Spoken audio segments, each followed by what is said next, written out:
And welcome to another exciting broadcast day. Phone number 866-901-ADAM, 866-901-ADAM. Comedian Dom Irrera is going to be on the show today. Also, we'll play a spirited round of What Can't Adam Complain About. Dave's Jerk Report. Let's see. Guy Pearce. Loaded for bear, too. Actor Guy Pearce. I've thrown around the term loaded for bear more than once, and I realize when I look into people's eyes and they're spinning like pinwheels that a lot of folks have heard loaded for bear, perhaps, and they're not exactly sure what it means.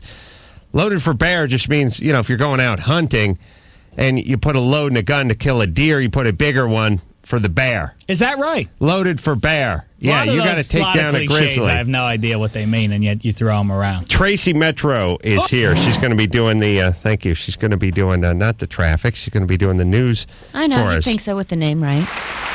Does seem like it, yeah. Tracy gave me a good firm handshake, which means she's confident or nuts or both. When I get that firm handshake from a woman, I think, she's real confident or she's insane. Either way, good in the sack. That's what I think.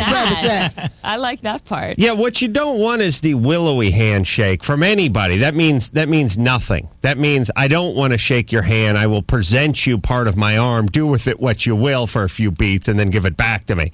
But the person that shakes your hand, that means they want to be in business or in bed or something. That means glad to meet you. You know what? I think the other one's called the fish. I call that the fish, the weak handshake. Yeah, I would love to enact some ordinance, some sort of protocol for handshake. And we've talked about this before.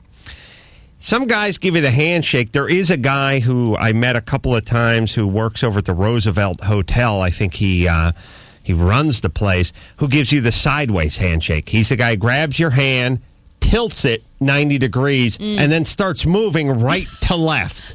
Like you're both cutting down a tree in the turn of the century. And you think, so you just you always have to take note of it. Like, hey, what's this? Whoa, what's going on with my hand here?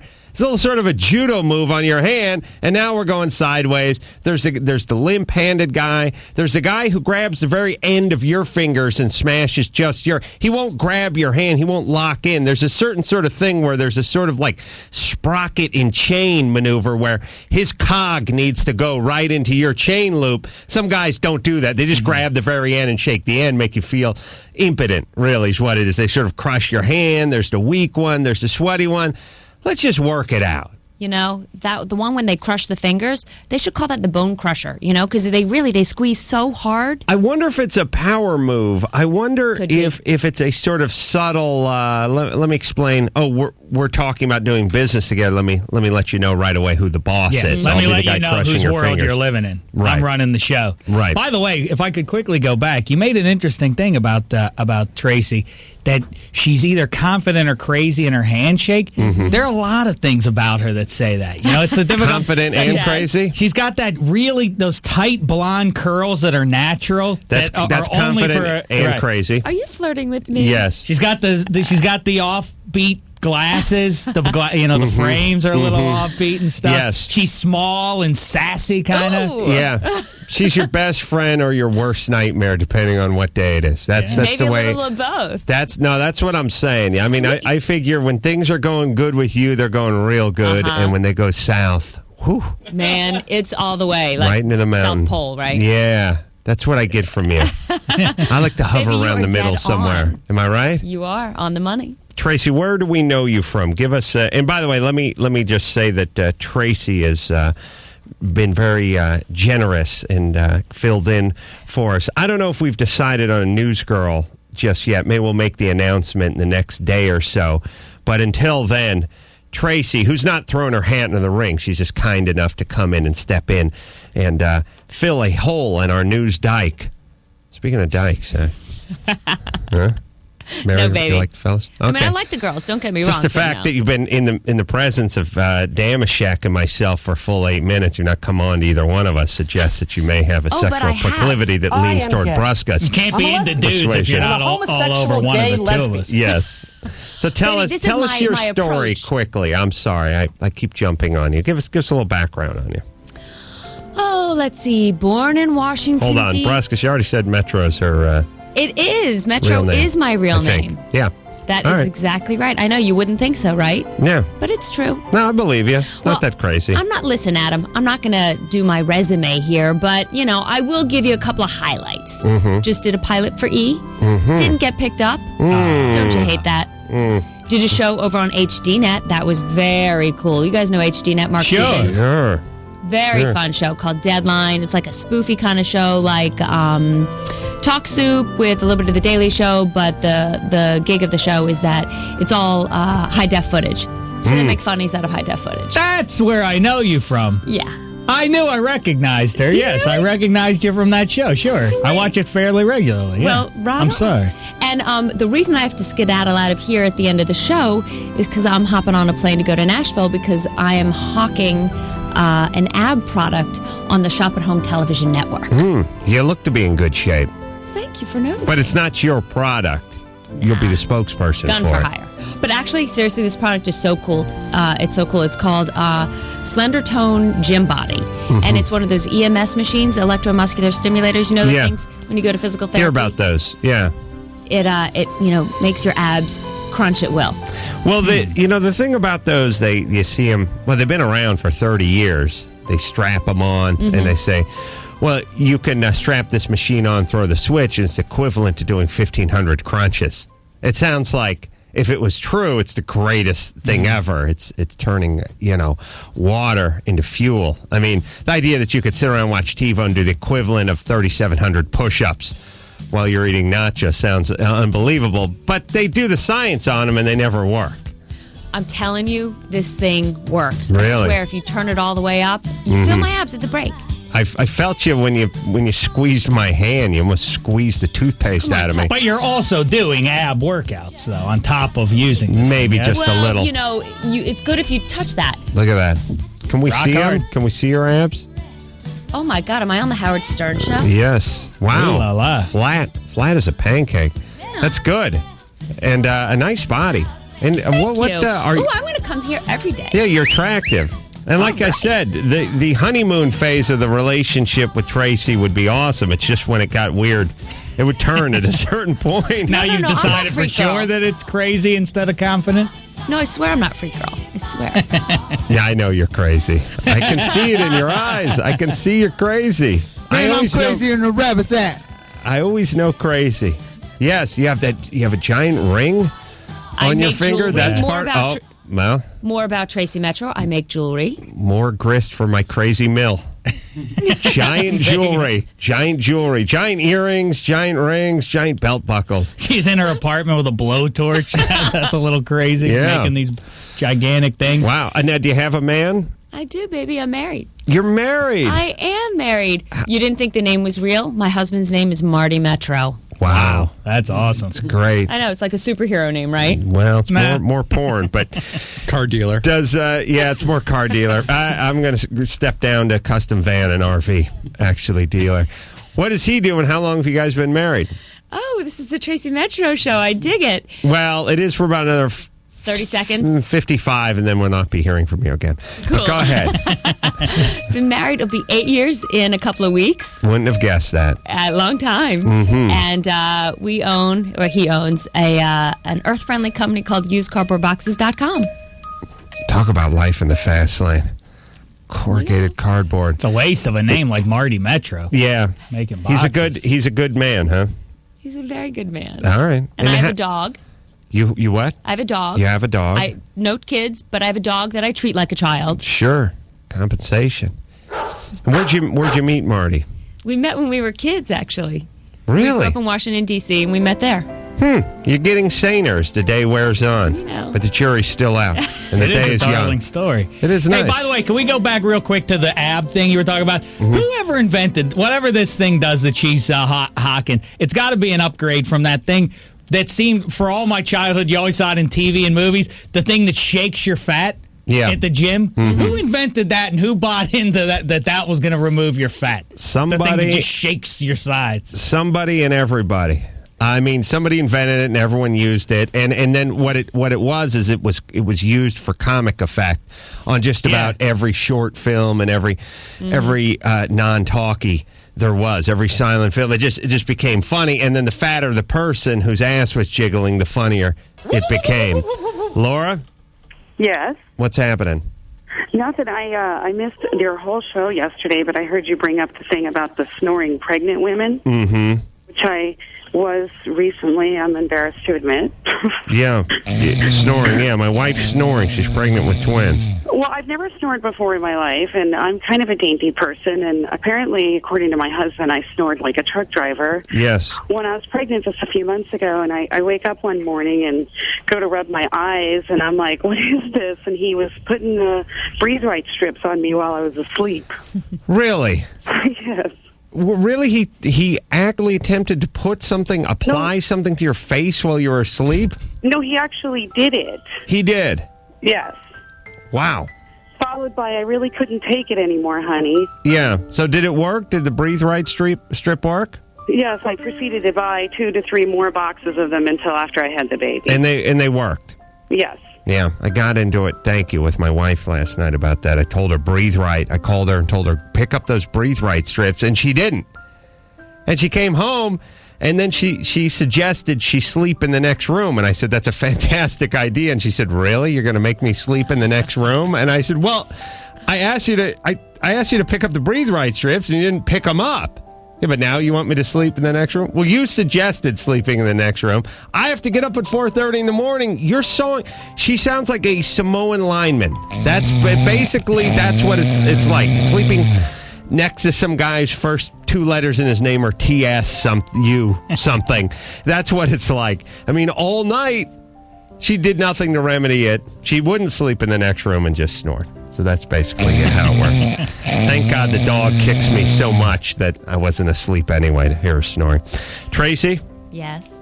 Sorry, baby. My dog sleeps in bed with me, too. What kind? Italian Greyhound. No, what kind of bed? No, I'm kidding. Tempur-Pedic. Fantabulous. By the way, Tracy, in trying to get on the show, she sent me a limerick. I heard that, but we got to take a break. All right. We'll be right back after this. 13-year-old Christian wanted to work on his stand-up skills. So Adam hooked him up with Jeffrey Ross, the king of the Catskills. Now he's busting his comedy hymen on stage May the 10th. He'll be working his teenage magic in front of an audience. Check out Christian, the comedian, May 10th at the Improv. Christian. Yep. Christian's on the phone, 13-year-old comedian. Before we get to him, Mark the Poet has a new poem for Dave's cousin. Not exactly a fan of Mark the Poet. Mark? Yes, good morning, Adam. How are you? Oh, fantastic. Another beautiful day. Great. Would you like to give a poem to Dave's cousin who doesn't like your work? I would. It'd be an honor. Thanks. Here it goes. Dave's cousin wishes I was gay, like he's in the know. As Sir Mark the Poet gives another girl 7 orgasms in a row. Brendan, you're a dingleberry on a gerbil. Go and take a shower. Riper than a rotting yak scrotum, 93 hobo power. Wow. His brains are gas. He's on empty. He makes his own mother sick. And stop changing lipstick. I'm getting a rainbow around my phallus. Harsh words. You have bad connection, so I'll put you on hold. That was really good, except for the fact that Brandon's mother died tragically about 6 months ago. Yeah, I was at a funeral. It was quite moving. Yeah. Hope you feel good about yourself. Yeah, hope that feels good. She's actually killed by performance artists. Not quite a poet, but in your group. I'll say this. Mark the Poet has been challenged. Some people respond to positive feedback, others to negative, and apparently Mark the Poet is in the latter. He has been challenged, and he's raised his game. Now the next salvo belongs to Brandon. That's right, your cousin. Does his mother really die? No. Oh, good. Yeah, but it was funny you said that. Mark, that was solid work. Called your cousin a dingleberry on the sack of a gerbil. Yeah, I like that. I also like his name's Brandon, but he called him Brendan, too. That's a nice dig, too. Don't even know the guy's name. Ben? Yo. What are you thinking? I'm thinking the yin to your yang of what can you complain about is find the good in why don't we give you like terrible situations or natural disasters and find the good in that? Find the good in things. Yeah. Interesting that most people have difficulty finding the good in. Yeah. Okay. We get All right. That's an interesting one. It's not really your way, though, is it? It's not my way. My way is to look for evil in good, not find good in evil. Although I do have a sort of sick Darwinistic streak that has a way of, people being carried out to sea by floodwaters is sort of Darwin taking out the garbage. So I do, I am into sort of weeding and not really seeding the earth. Well, how about, I hear you. Well, let's try. What about Hurricane Katrina? Yeah, but see, I could get myself into trouble, but I will basically say this, as nasty as it sounds. I don't need people who can't figure out how to keep a flashlight in their house reseeding the planet. To me, once in a while, God's tide rolls in and sweeps out a little garbage that's on the beach. I don't have a big problem with it. Survival of the fittest. The whole reason the whole reason there was a tragedy over there is because too many people who shouldn't have been having kids had kids. But here's how society used to work. You either fended for yourself or you died. If you couldn't fend for yourself, you died. Your horrible gene could not be passed on to 30 kids because you couldn't take care of yourself. Now we've created a society where we can keep you alive on life support, but we'll technically keep you alive just long enough to reseed. Just long enough to crap out 8 kids, and then we'll just barely keep them alive, too. It's not a great, big picture. Again, I'm not really much into God. I don't care what color you are. This is black. This is white. This is everything this is everything in the rainbow. You shouldn't be having kids if you can't support your kids. That was impossible in the past. Now we've made it possible. And interesting. That's not gonna. It's not gonna be good in the big picture for this world. Not especially. Just look around. By the way, it's very self-filling. Yes. What's the word? Self-fulfilling. Well, it's self-fulfilling, self-serving, and it's going to be trouble. We've decided to make it job one to keep everyone alive so that they could hump and have more kids. And then we have to keep their kids going. Meanwhile, there's not enough food, not enough jobs, and they're not, quite frankly, interested enough to get out from where they are. It's going to be trouble. Here's if that one's maybe a little bit too heavy to take on so early, although you did nicely. What about something like the Tampa Bay Devil Race or Bronson Pinchot? Okay. I don't like hockey that much in the first place. I don't look at it as art. It's That's baseball. Devil Race. Oh, I'm sorry. Team. What's the hockey team? The Lightning. Oh, is that? I can complain about them. But what is the? Is there? What is there in hockey? Just the Blue Devils? No, the Lightning. Yeah, I know. No, I'm saying what is the Devil New team? Jersey Devils. Oh, the New Jersey Devils, and then there's the Columbus Blue Jackets. Maybe that's what you're confused. All right, I may have combined the two. Yes, I'm sorry. Baseball. Oh, look, again, 162 games. Who needs it? You're saying positive stuff, though, this time. I'm saying positive stuff, yeah. I'm sorry. They're the worst team in the sport that you get down on. Yes.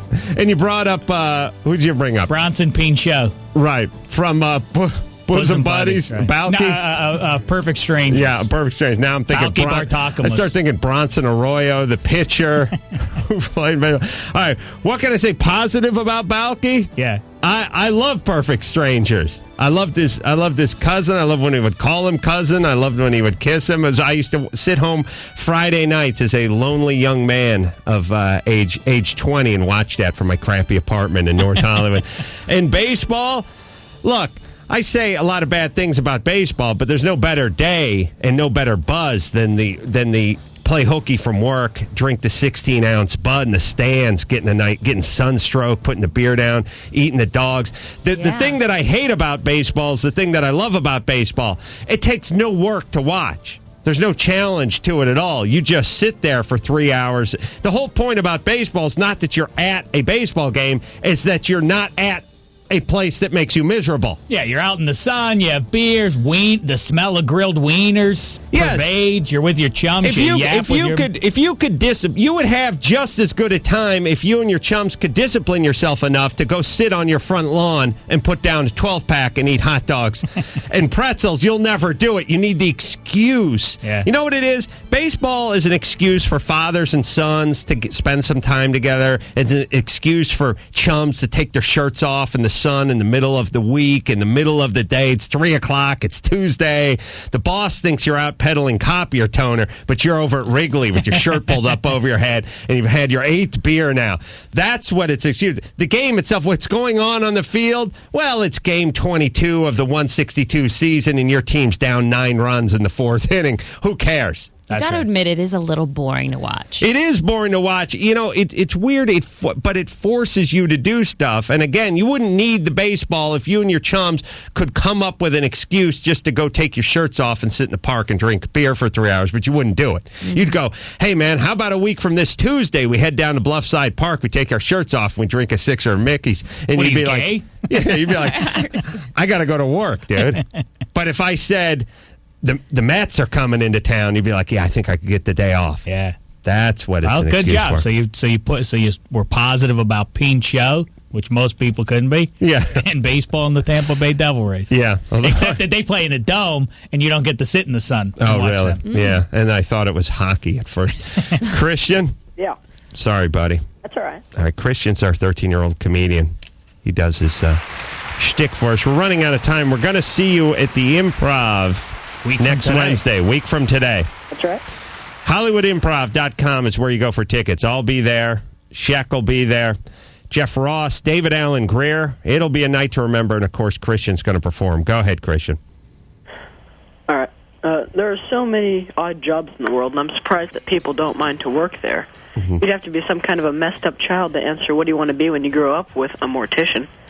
You're scared to ask. Mm-hmm. It's your imagination. What would the answer be? Well, I've always had a fascination with roadkill and makeup. At what point in your life do you realize that you want to paint dead people? A lot of kids say they want to be doctors, but what kind of doctor? There's a lot. How weird would it be to have a little kid walk up to you and say he wanted to be a podiatrist? Yeah, never hear that. You know, you'd have to ask why. Well, I like feet and cool.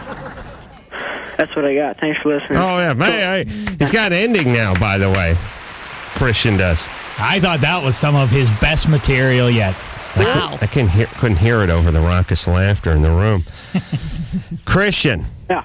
Nice work. I like the angle of the mortician and putting makeup on dead people or roadkill. Podiatry, another great one that I've been fascinated with myself. Well done. Yeah, you're going to be in studio next week from today? That's right. That's right. Jeff Ross, also David Allen Greer, myself, all going to be at the Improv 1 week in the evening time.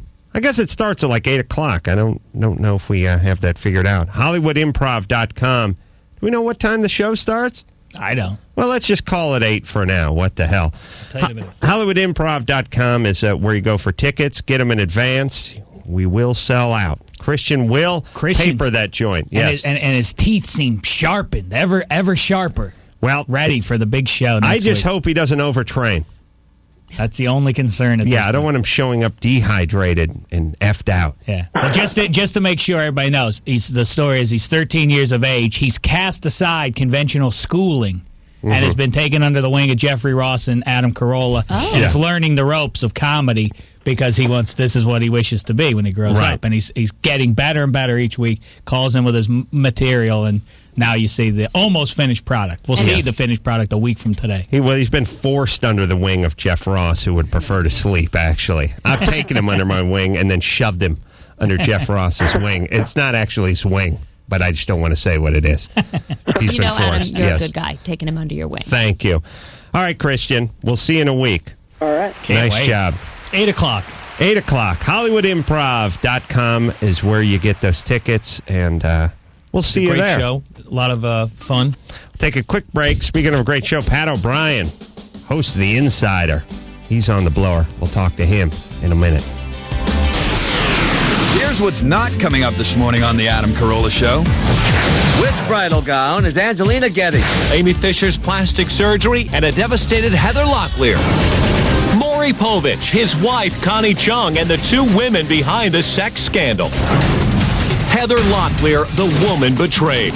She went in to lose weight, but lost her limbs. The ultimate plastic surgery nightmare. But still weight. Plus, hooray for Rachel Ray. And murder at a Hollywood wedding. Plus, the women Charlie Sheen was seen out with just last night.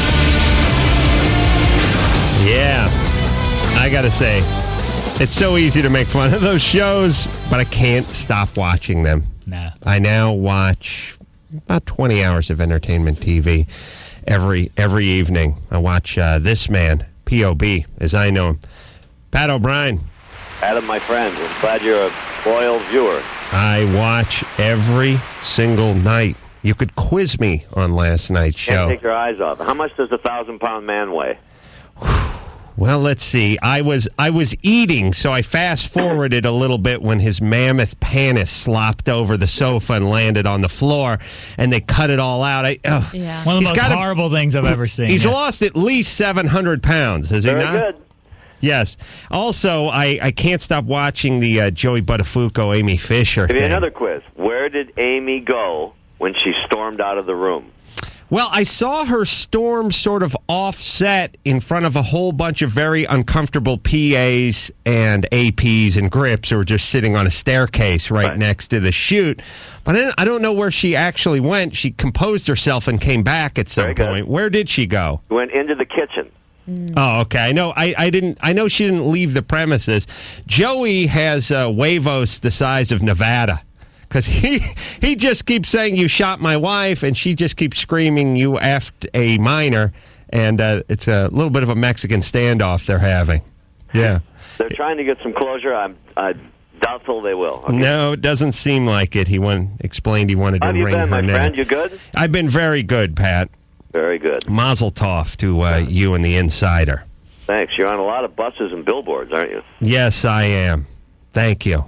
And I don't see you on anywhere but TV, but ultimately that's where you want to be.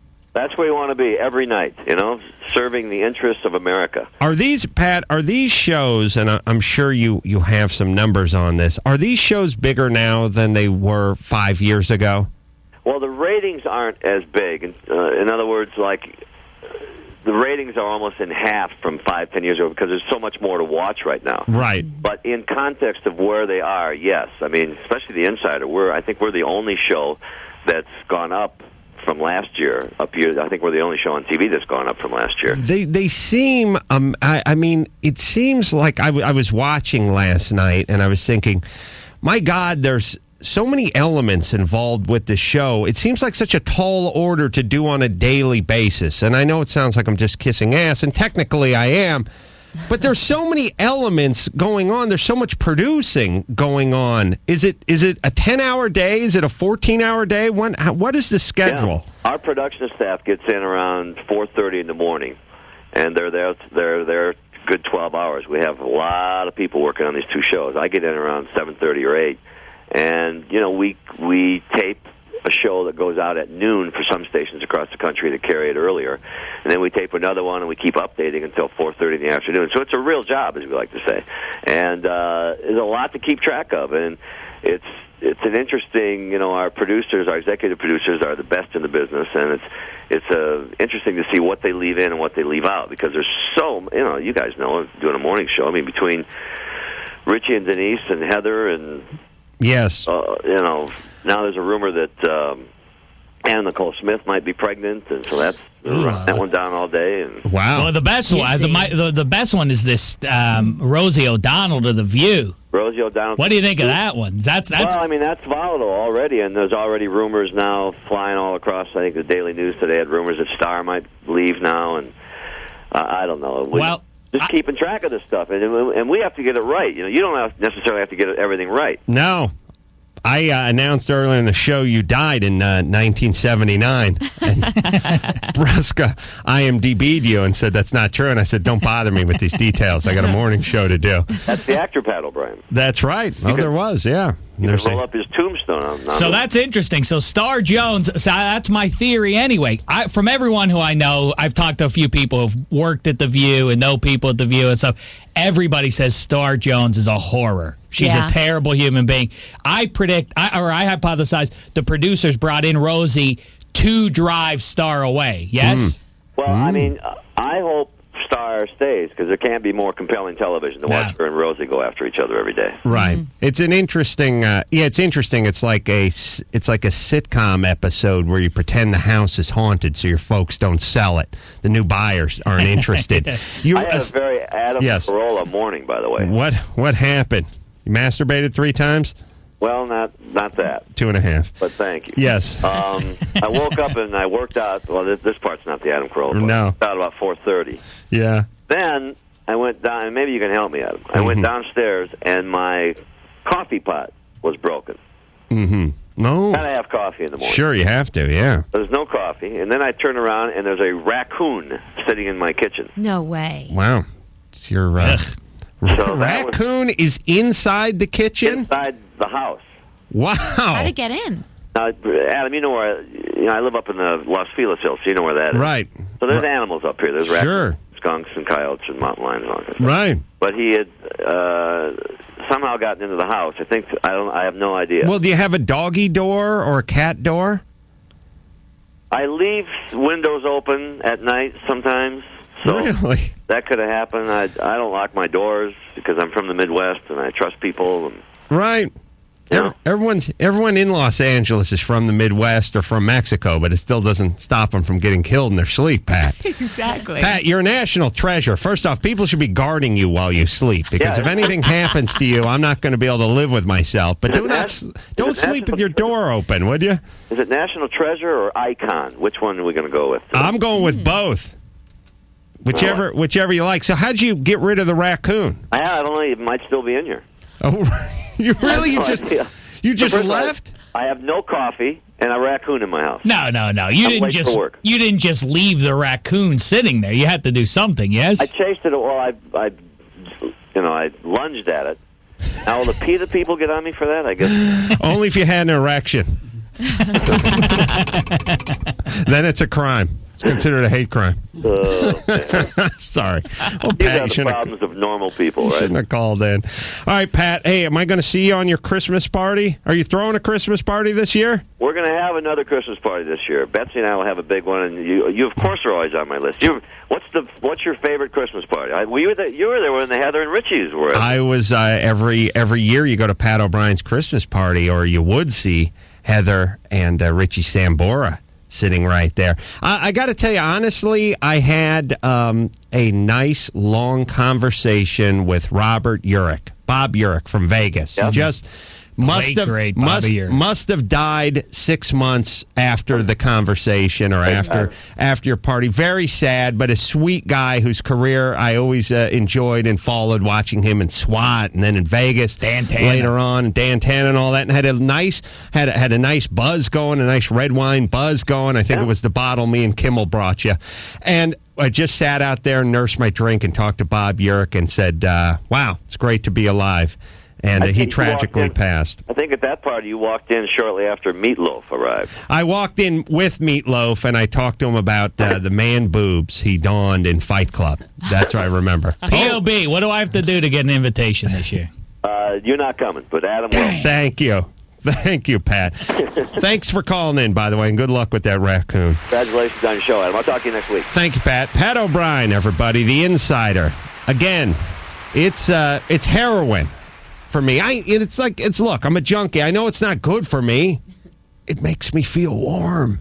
I like it too. But now, why does the raccoon get to go to POB's house and I don't? It was there. Just sneak in the window. Middle of the night. Oh, that's right. He doesn't leave the doors locked or anything. Yeah, that's a thank you, Tracy. I can gain entry through the window. It's a wonderful thing to advertise on the radio. Gangbangers, hoods, rapists, thugs, come on down. Swing by POB's place. All right, Brusca, shall we talk to Larissa for a moment? Do we have time for that? Quick update. She went on an interesting date last night. Larissa is our Foxy intern. Thank you. Who went out with Jerron, our other Curious, Foxy, by the way. By Curious, who also went out with Jerron and didn't much take to Jerron's rap, but went out last night with Nick Cannon, rapper Nick Cannon, host of the MTV show Wild and Out. Yes, it was for an extra taping.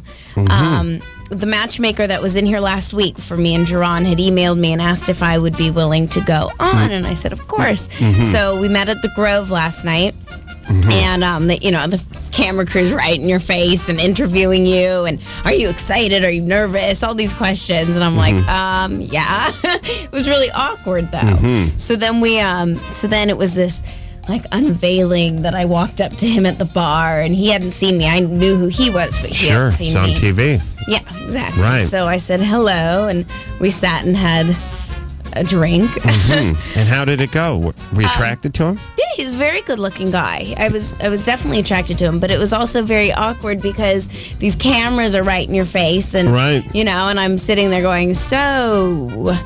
What's your favorite color? It's uncomfortable. Yeah. And then there's all these pauses, but it was fun. First of all, I don't understand where did Extra find you to do this? It's a strange thing. It was through the matchmaker, through the celebrity matchmaker. It's still a weird thing that they decided the Extra thing. But then the other question is, why would you agree to go out with Nick Cannon when you rejected Jerron, his doppelganger? Jerron is tall, slender, handsome black man. Beautiful eyes. Why Nick Cannon and not Jerron? It wasn't for the fact that it was him. His wallet is slender, too. That's the problem. No, that has nothing to do with it. Tall, slender wallet. That's what Jerron's been on me about. But no, it was not the fact about him. It was just she asked me, would you help me out? Would you want to do this? And I said, sure, why not? But now you're attracted to Nick Cannon, but you weren't to Jerron. How do you figure that? I told you why. They're both Money. very That's right. attractive. You're right. Well, look. Am I going to go on another date with Nick? Probably not. Why? Well, because I don't know. I didn't get his information. I'm still naive. It probably Ace. just wouldn't happen. I know. Here, let me explain to young Damashek. This is part of the reason why you'll not be going to POB's Christmas party this year. I'm not going to CP, I should say. Here's the thing. If two women look exactly the same and one guy is not interested in one of the women, he's not interested in the other one. It doesn't matter if one of them is a felon in for vehicular manslaughter and the other one just invented a beer can that was the size of a 12-ounce can but held 16 ounces. Right. If she's not work physically on that, would you? Right. If you're not in, you're not in, or you're in. Look, Jerron, and it doesn't make sense to us. That's all right, Larissa. It doesn't make sense to us that wouldn't apply with women, but it's just quite the opposite. You have two guys that look exactly the same. One of them loves puppies and volunteers and has a great business or is in a band or whatever, and the other guy lives at home. It's all the difference in the world. That's exactly how women work. And as a matter of fact, absolutely. The beautiful thing about women, and I swear we have to conduct this experiment because I've had my wife does this. We'll be watching TV and the Bachelor guy will come on and she'll go, ugh. What a pig. And I'll say, what do you mean the guy's 6'3"? He has rock hard abs. I just can't because she doesn't like him. You could take two guys. Nay, take the same guy. Have him show up as the guy who loves kittens, volunteers, plays professional beach volleyball, and loves to perform fellatio on women. And then take this same guy, put a mustache on him, and say he's the guy's brother who's in and out of the joint and likes to pollute rivers and lives at home. And she would swear to you that guy's ugly. Not that I'm not attracted to him. She would say, no, he's physically, the other guy's much better looking. That's how women work. It's probably better. Yeah. It's a pure way of thinking. It's interesting. They recognize evil. Jerron, you're evil. I know. You're the evil twin. If Nick were to call and ask me out again, I would definitely go. I had a fun time. It was just the fact that the cameras were there, and it was just put on the spot. How did you leave it with him? We said, thanks, and we'll keep in touch. He got my number. Get a kiss? Second base? Get a kiss? No, not at all. Third base. It was a hug, and that was it. But hug he got and a my tug, number, and that was More it. than what I got. How about this? Did you want to have a kiss? Yeah. I think I hit the nerve. Yeah. Jerron, let me explain. Jerron, this would be so much easier if Larissa was just racist. I know. It'd be so you could pass it off as her not being open-minded, but it turns out she loves the brothers, just not you. You're the only black guy she doesn't like. True. It's true. Can I say this? Here's what I think is going to happen now. I think Nick Cannon is going to call you. He's now been on national TV with a woman. Mm-hmm. His cred is dependent on him now making time with you. He must lay down with you. He's going to call you, give you all he's got. Will you give it up for him? Between the sheets, and that's that. That's all I want to know. Will you give it up for him?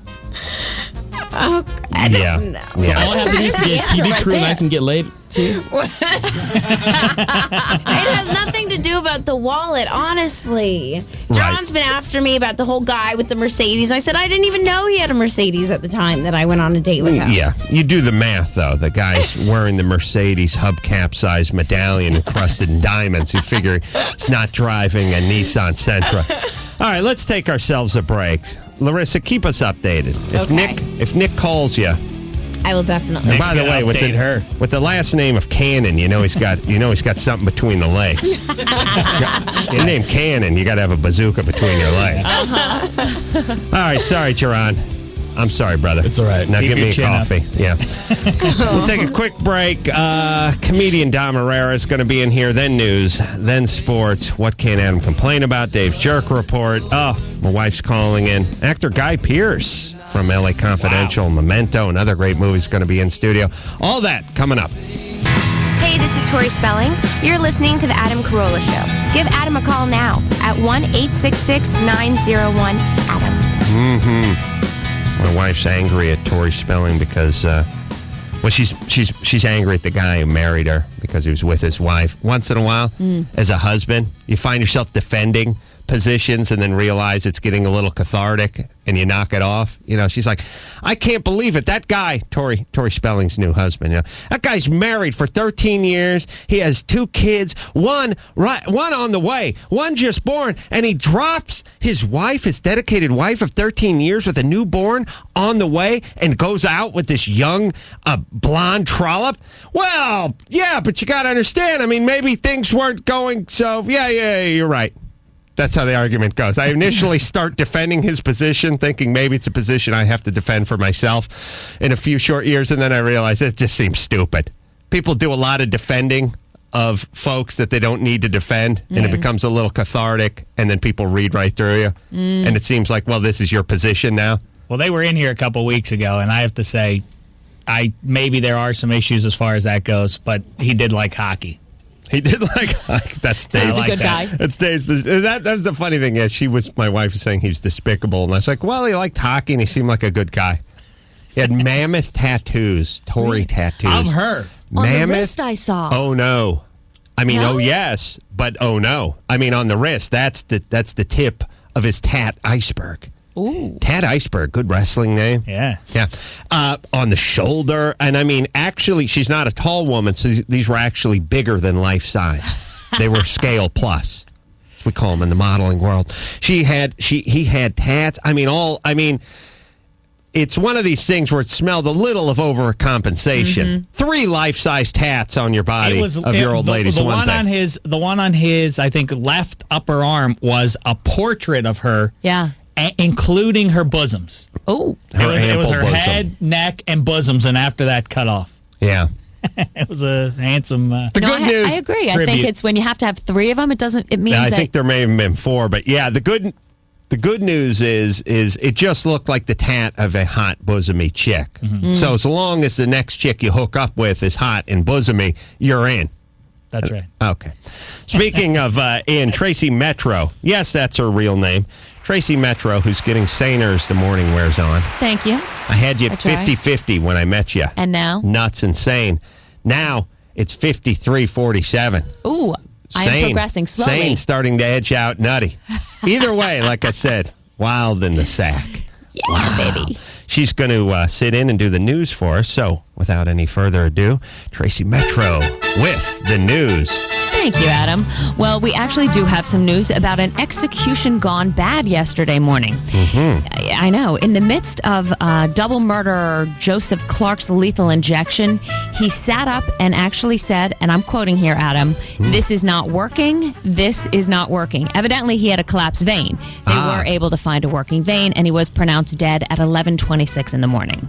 Well, sounds macabre and surreal. But, I heard stories about how this stuff worked. And this is why we need to just bring back the guillotine.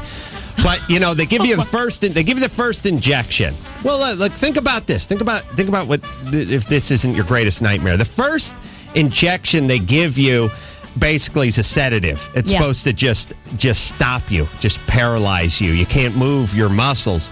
The second one they give you collapses your lungs, essentially, stops your pulmonary function. The problem is what they're saying is the first injection is not putting people out. What it's doing is it's stopping them from being able to move, but it's not putting them out, so they literally suffocate. Paralyzes you. They're paralyzed, and then they're suffocating, but they're lucid while they're suffocating. And they're saying they're in pain during this process. Right, but you wouldn't know it. You wouldn't know it because their lips aren't moving. They can't move anything, but they're dying. They're in God horrid forbid pain. they should be in pain, though. I mean, they did. He was a double murderer, people. Right. No, listen, I'd like these guys taken out to the town square. We go ahead and drop the guillotine on them. Then we use the seldom used trebuchet to fire their head toward China. Very clean. I like that. Very clean and sends a message. All righty. Well, as I'm that we're insane. But either way, that's the problem. These other countries think we're sane. Oh, we'll blow up a couple of their buildings. We'll do what we want. They have to react rationally. I want them to think like we're crazed junkies. That if they get next to us, like we're heavy-set black women who are drunk and we're all press-on nail.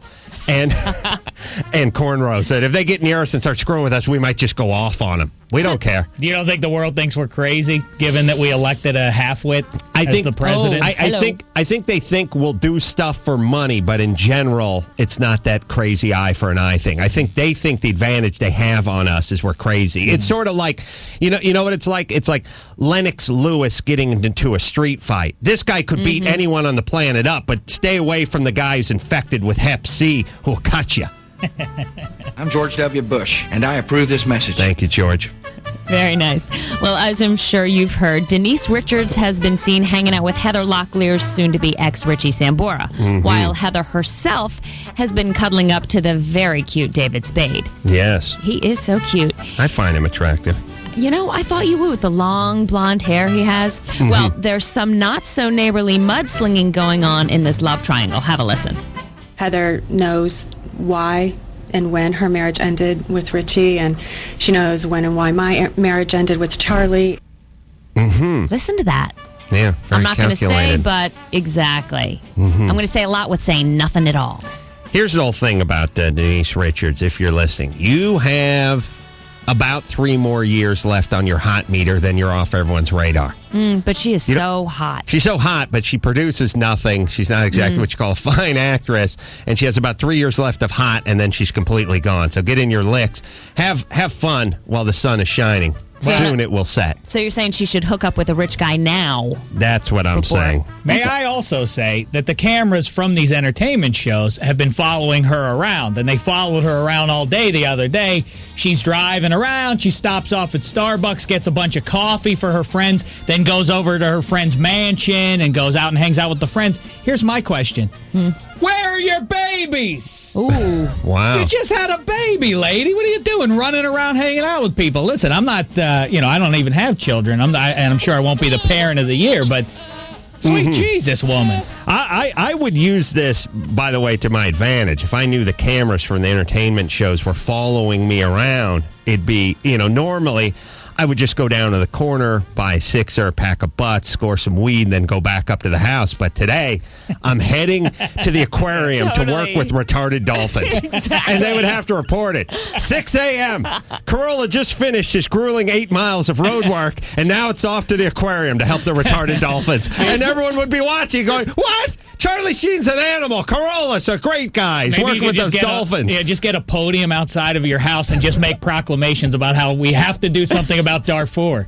Say like Clooney and Carolla spearheading the movement. Yes, I'm just do something good. Go to the gym. You know, they always follow them and they're going shopping. They're going to a movie. Very It self-serving. garners no sympathy because you're sitting around, you're watching, and it's like, wait a minute, it's Tuesday, it's 2 in the afternoon, and these guys are going to see RV, and then they're going out to lunch. Are you kidding? Don't these people work? Head down to the homeless shelter, even if it's for that one day. Yeah. Just have the cameras follow you. Exactly. Very much like what's his name? Who did it in New Orleans? Married to Sean Penn. Exactly. Yes, that's Sean what Penn. I would do. I would get in a boat with a shotgun and just pretend to row in my driveway. So they thought I was insane. That's why I like the idea of the podium. It's just you making statements, and then the camera turns the other way, and you're just doing it to the street. There's Well, no I like the retarded aquarium. If there, in fact, there is such a thing for special fish.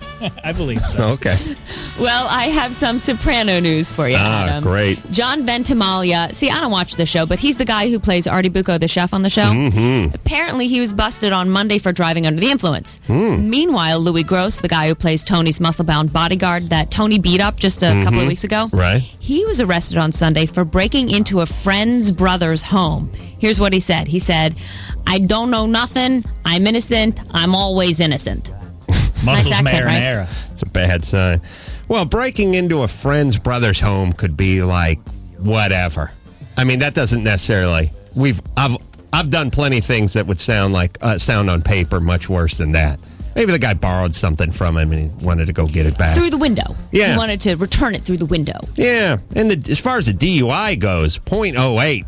Please, we're all 3 beers away from being criminals. That's a good point. But on the other hand, I mean, if it was just by itself, it'd be one thing. But this Artie Bucco, the wheels have come off. Yes, I know. He's really losing. His restaurant's tanking, and now, marriage is in trouble. This is the actor, Dave, who plays Artie Bucco.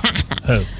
John Ventimiglia. This is a fictional story. This is a fictitious story about a crime Artie syndicate. Bucco got his hand stuck in the Artie Bucco's the name of a a fictitious character who runs a restaurant in The Sopranos, which is a show. It's not a documentary. It's not a real guy. I don't follow. Okay, later on, I'm going to drop a bomb on you about Superman and then Aquaman. And I'm sorry, Won't hurt Superman. It's made of steel. He's in Good luck. Okay, all right. That's right. And finally, in Idol news, Parrot Bennett, you know her. She's the 17-year-old. Paris. Excuse me, did I say Parrot? Paris. I think you did, but Excuse Parrot's me. good Thank too. you. Paris Bennett, the 17-year-old, who's one of the 5 finalists, she sang Mary J. Blige's song "Be Without You," which actually has the S word in the lyrics, which of course the producers had to dump her out last night. Here's a clip. They see that we did that. It's so truly. We've been through it. We got real See, did you hear that? We got real Yeah. She said it. Did she actually say it in front of the young crowd? I don't know. I wasn't there. I was watching, and my wife, she's, by the way, had an ass full of me because I'm more of a madman out of the studio than I am in. I decided, she's getting voted out. Paris is getting voted out because she turned in the worst showing last night. She's been in the bottom 2 or 3 before, and everyone else did a pretty good job. And the reason she's going to get voted out is because she sung that horrible Prince song, that Kiss song. Now, she sung this song, and you can't sing this song. Well, there's nothing to sing. There's really. nothing to sing. Boy, it still holds up, though, doesn't it? Just as good as it was in 1988, isn't it? Yeah, so perhaps Paris should have chosen a different song. I cried sweet vindication. I said, I hate Prince, and she's getting thrown out because of the pompous Prince, because she chose one of his horrible songs from the year she was born. All right, your hatred of Prince aside, let me say this. The white-haired fella. Yes. That was I didn't watch the whole thing. I could stomach only about 4 or 5 minutes of the show last night, and I saw this buffoon dancing around in the audience and everything, singing. I missed that part. You didn't see it? But let me second song. Let me make this point. As I made to my wife for the 3rd time. She said she's pregnant and there's no tolerance for me anymore. Here's what happened. Taylor sung a Beatles song. Right. And even though he arguably... Now, Dave, focus. No, he didn't. Yes, he did. His second song was a Beatles song. It was okay. good. That's all right. Here's my point. Everyone dig this for a second. Mm-hmm. Taylor has the worst singing voice out of the 5 that are left. No way. Now, he has great style. He has great presence, but his pipes are not as good as the other 4 in the competition. Oh, I disagree. Well, who does he have a better voice than? Better. Okay, quiet, crazy. Damn, I've been at the crazy factor. Taylor has a good voice. Yeah. The other people in the competition have great voices. He has a lot of presence and a lot of style, and I would like him to win the competition, but he doesn't have the pipes. Okay, I know. Who? The rocker guy. No. No. Chris Not a Daughtry? good, yeah, not a good voice. Amazing performer. Great vibe. Everything. No. Well, come on now. Put them singing, He has a My Country different Tis-a-Bee voice. next No, to he each doesn't. other. He doesn't sound like Whitney Houston, but he cranks out a rock power Different ballad. voice. Oh, he's done slow stuff too that has worked as well. All right, listen. I love him, though. I'm this close to throwing you out of my Listen, studio. the white-haired guy also, though, did. Hey He did now. play that funky music. White boy, he's doing that, and he's doing the Billy White Shoes Johnson touchdown dance. He's doing the knee-knocking dance. Yeah. Yes. That was so queer, and I don't mean does look gay. It retarded. was an embarrassment. Let me finish my point, please. The point is Taylor... I don't mind you arguing with me, baby. That's okay, baby. This is our last day, Brosca? Yeah. My first and Trying to last make day. sure. Taylor has a good voice and a lot of style. Probably not the pipes of the other 4 people in the competition with him. Paris has great pipes. She has a great singing voice. Yeah. She chose this horrible song. Mm-hmm. And nobody sings good enough to overcome this song. He chose a good song, which is a Beatles song, and will move on because of it. So if it's a good song, a lesser singer can do it, and it's still a good song. If it's a horrible song, such as this song, the greatest pipes in the world can't drag it out of the gutter. You, my Thank friend, you. are right. Once again, making my point that Prince is horribly overrated, and this song sucks, and you guys remember it from getting handies in the back of your mom's square back when you're 15. That's why you think it's good. It sucks. I don't know. All I can say is this. You know Cleto, the saxophone player from the Kimmel Show, and a very accomplished musician, very accomplished studio musician and beyond, been on the stage and stuff. Mm-hmm. I was talking to him about this very subject, that you hate Prince. Yes. Carolla hates Prince. I only hate him because everyone else hails him as a genius. I said, listen, I'm not enough of a music expert. Well, I then talked be to quiet and do your sports. I said instrument. I said to Cleto, I said, what's the story with Prince? He said, everybody who plays music, everyone who's an accomplished musician hails him as a genius, because he's so forward thinking and a trailblazer. I don't know. I don't hear it. He doesn't offend me, but I don't love him. But I'm just saying. This is from a guy who toured with Paula Abdul and had hair like Kenny G 18 months ago. You're listening to him? How dare All you? I want to say is, Adam, you are so right. I'm so wrong. You know, you have such excellent taste in music Thank you, and sweetie. television. That, my friend, is the Metro Minute. Thank you. Ooh, the Metro Minute. I like that. For Dave Damashek's #1 sports. #1 sports. Do it, Dave. I want to apologize to Cleto, by the way, saying he had hair like Kenny G. It was more like Amy Grant, circa 1994. Sorry, go ahead. I thought I was making a good point, too. It was decent. Well, unfortunately, the battle for L.A. is going to have to wait. Let me say this. You know, we think musicians must know music. Yeah. Do you think guys in the NFL know sports? That's a good point. Decent point. Yeah, that is a good I guarantee you know 5 times as much as everybody who went to Honolulu for the Pro Bowl combined last year. That's what's sad about it. It is. So, in other words, so because I know so much, then that makes me as far away from a decent athlete. That's right. The worse athlete you are, the more you know about sports. That's exactly how it goes. So how true. many guys who run a 4.40 are in the Fairy Tale Baseball League? Touche. All right. I'm bummed now. Sorry. All right. Anyway, as I say, the battle for L.A. Is going to have to wait at least a few more days because the Lakers win last night would have clinched the series over the Suns and created the Clippers versus Kobe second-round matchup at the Staples Center, but it didn't work out, at least last night. Suns took it 114-97. The two teams do it again tomorrow night. Suns might be playing without Raja Bell, who mauled Kobe at the end of the game. Did you see him? No. Grabbed him around the neck, threw him to the floor. He's Wow. probably going to get suspended. if that series does come to be, though, Clippers Lakers, I was thinking about it.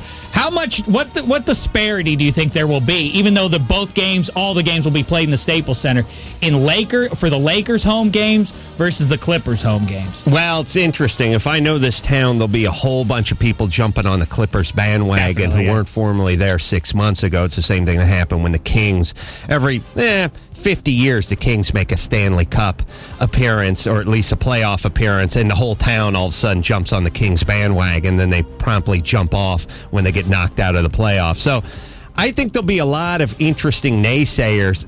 The Lakers aren't so good that it's a guaranteed sweep. Probably a coin toss. The Clippers, yeah. Coin toss, or at least, or maybe you give the nod to the Clippers. So could be more 50-50. Yeah, it's going to be interesting. Depends who gets to wear the home jerseys, and do they all? Well, yeah, it'll be 4 Clippers so-called home games. They'll be in the whites, and the Lakers will be in the purples. I say whoever's jerseys look cooler. If I know this town, I'm going to have to analyze that. I'm going to give it a lot of thought. Sacramento, meantime, gave the Spurs a fight down in San Antonio. Came up short, though. The defending champion Spurs lead the series 3-2. Sacramento gets another shot Friday. Speaking of Sacramento, the king of California, Arnold Schwarzenegger, emerged from his castle yesterday to hook up with NFL Commissioner Paul Tagliabue to talk about putting an NFL team, or perhaps 2, in Southern California or in the L.A. area. Here's their uncomfortable greeting. Dylan, you son of a bitch. What's the matter? The CIA got you pushing too many pencils? That seems weird and not germane. And who is Dylan? That's a great gay scene, by the way, from Terminator. Oh, no, what is that? No, that's Predator. That's Predator. That's where he sees Apollo Creed for the first time. Yes. They both have cut off their Army issue uniforms. They've cut off the sleeves of them to expose their bulging muscles. Dewy from sweat for some reason. Apollo Creed is glistening. Yeah, it's like sexy. Bob, why are you oiling up before you go to your desk job again? And by the way, what happened to the sleeves? Yeah. Are you allowed to cut up the Army uniform? It's called a uniform. Yeah. If you wanted to tie the shirt tails in a knot in front of you and wear it like we're in Cuba in the 50s, we wouldn't allow that either, by the way. Yeah. It's called a uniform. And then they see each other. When they see each other across the room, they come up to each other and they give them some, and then the camera zooms in on their arms. Both have rippling triceps and biceps, but he's calling him soft. Yeah. Dylan, you son of a bitch. What's the matter? The CIA got you pushing too many pencils? And then they laugh, a manly laugh. They're both posing down, yeah. Very gay. But he went on from that and gave an impassioned plea to please NFL, put a team or 2 in our area. Come on, do it now! He's serious about this. He says covered with mud. I thought it was a very clever tact on his part. He said, forget about one team. We need 2 teams. Yeah. See, that's the way you do it. You say, well, forget about one's a given. You know, we need 2. Now people say, oh, he's talking crazy talk. We're not putting 2 teams there. Now he's planning to see. Oh, well, we definitely are giving them 1. Now the issues become, do we get 2? Yeah. Very interesting. They're haggling. Nicely done, Governor. Now, on to the pastime. By the way, we got to think of what those teams' names are going to be, too.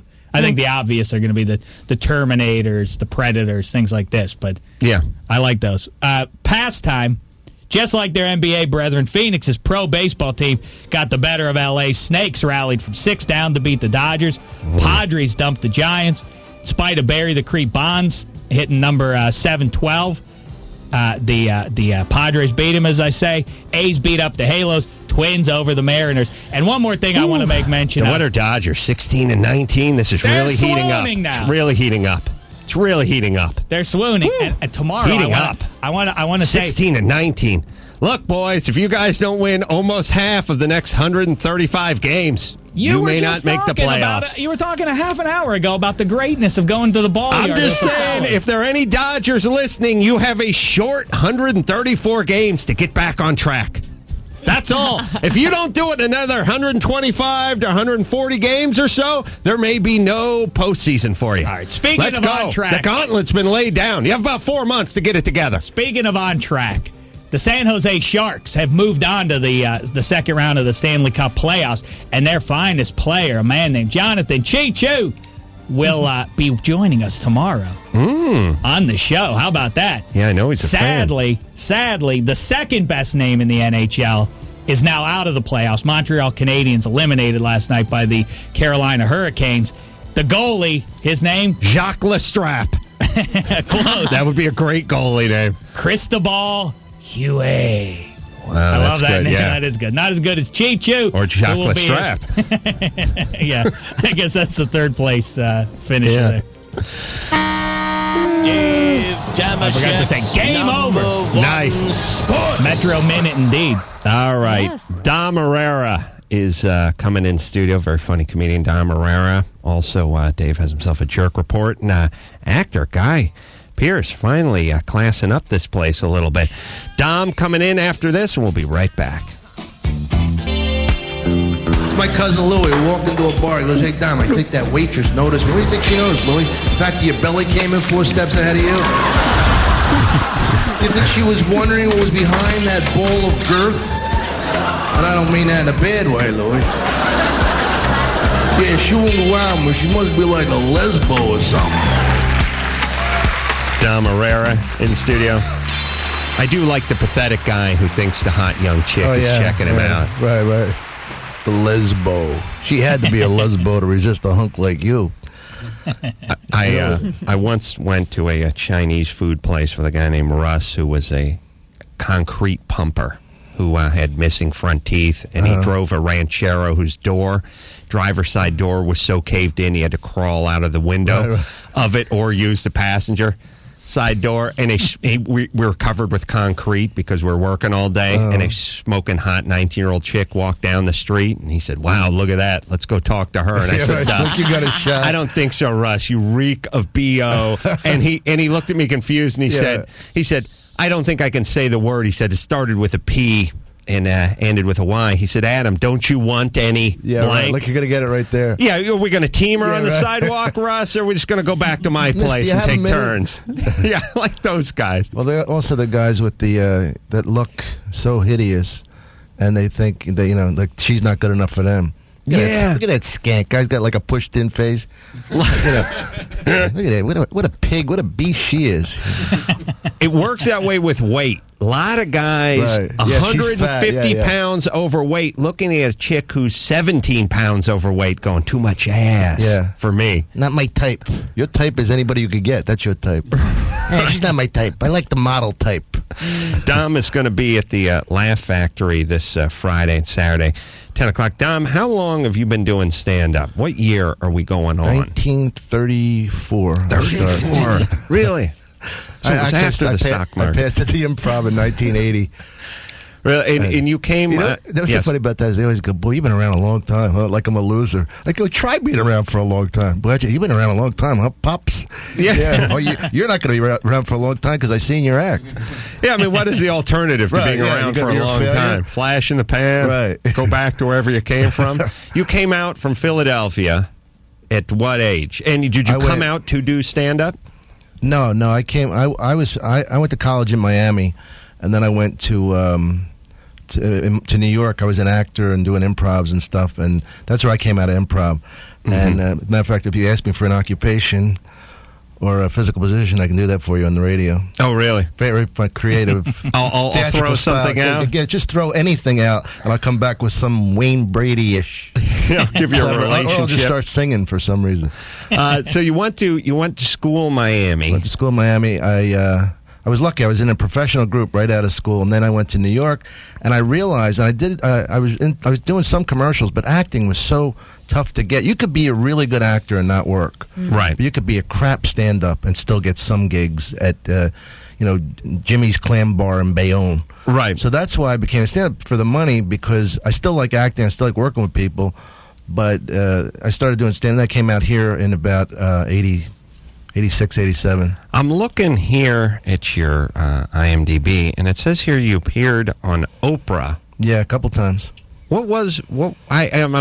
don't mean this to be a backhanded compliment, but why Oprah? What was the story? Well, she had themes on comedy. She had one where Matter of fact, she had Sinbad on one time, and we, like everything, it does. Obviously, it's not live. She asked one question, and Sinbad talked for 17 minutes. Turns into good 7 because I did a bit on Sinbad based on, and not to put him down, but just that kind of like the black comics that they got the energy. They don't even need a joke. Right. I was at the bus stop the other day. Bus didn't come. Why they gonna call it a bus stop when the bus ain't even stopping? What's up with that?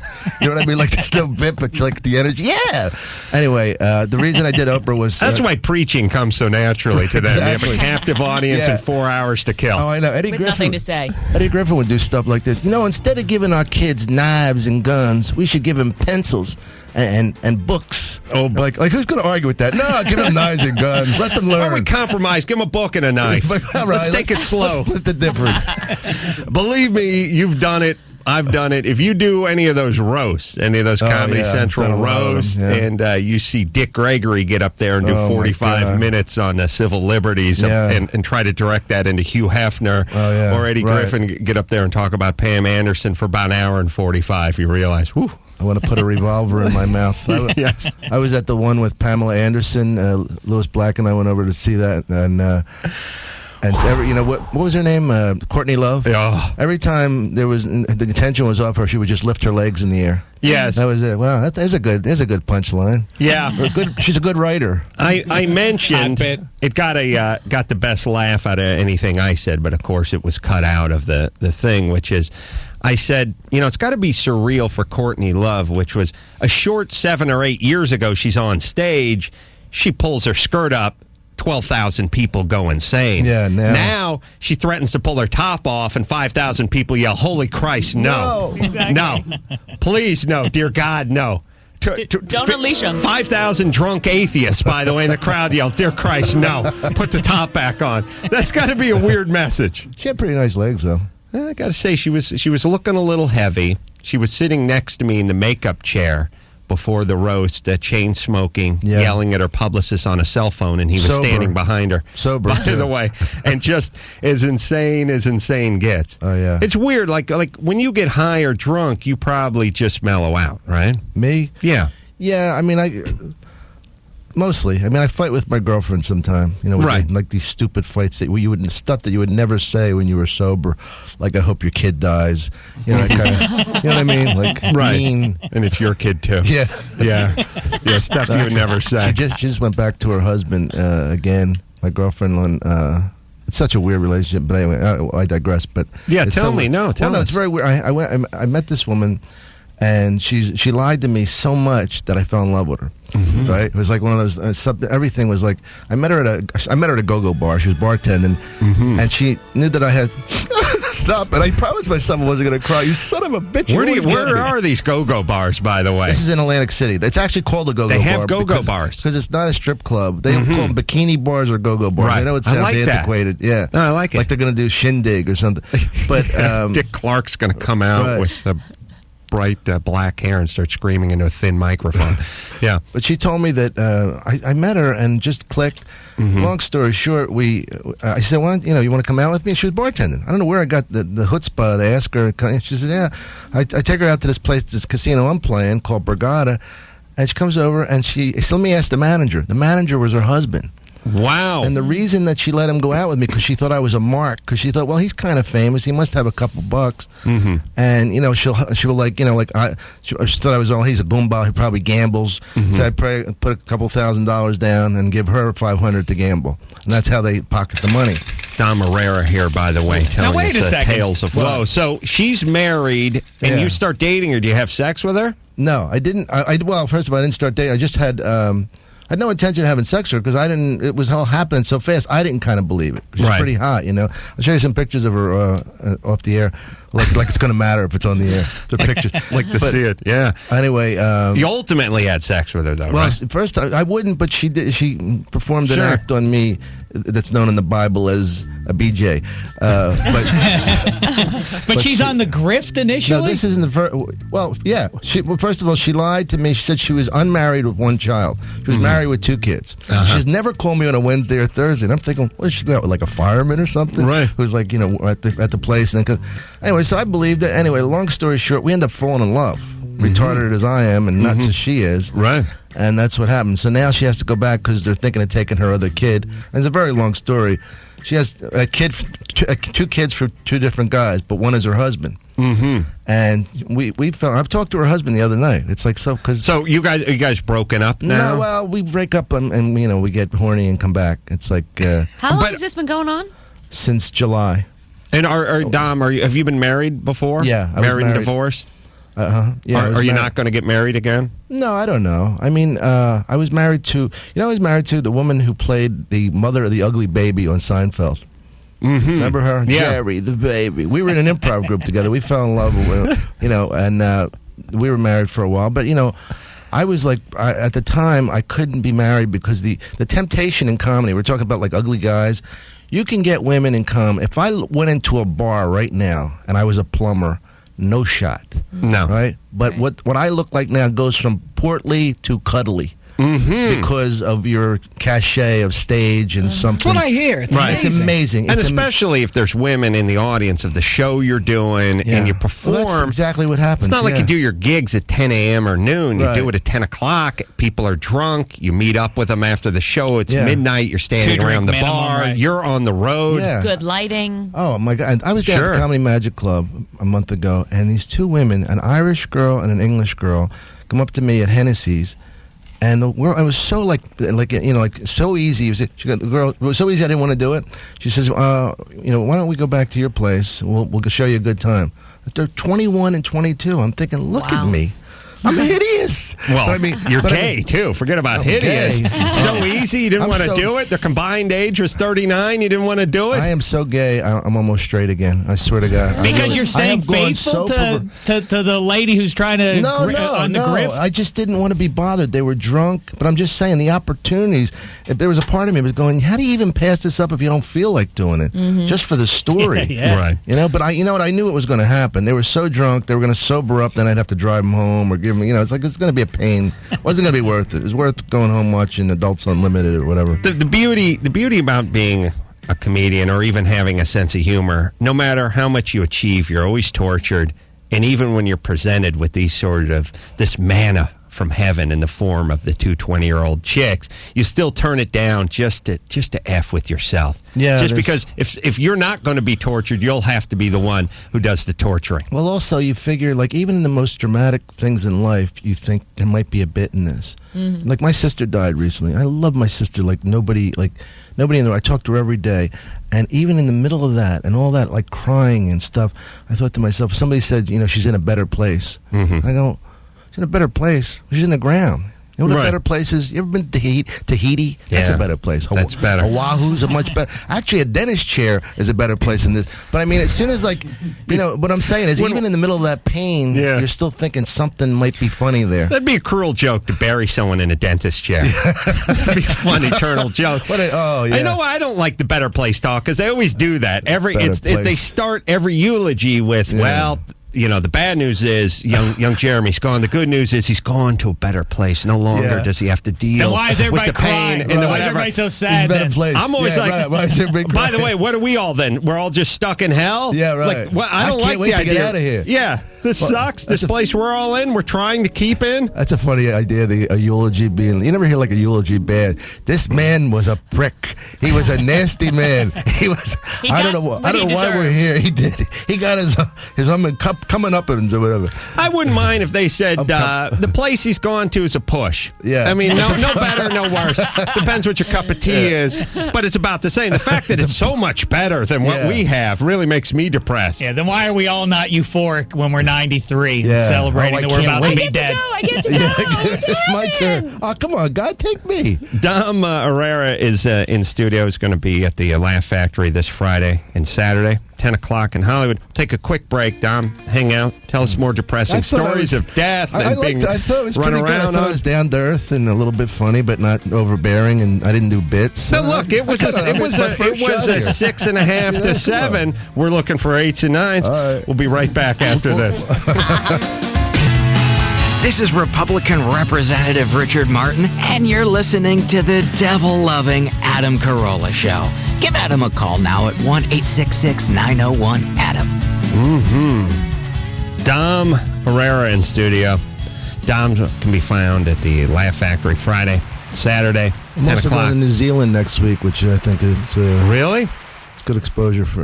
This is good exposure for Auckland, my Auckland gig. Well, if you're any kind of fan of Dom at all, you will follow him out and watch him play Auckland.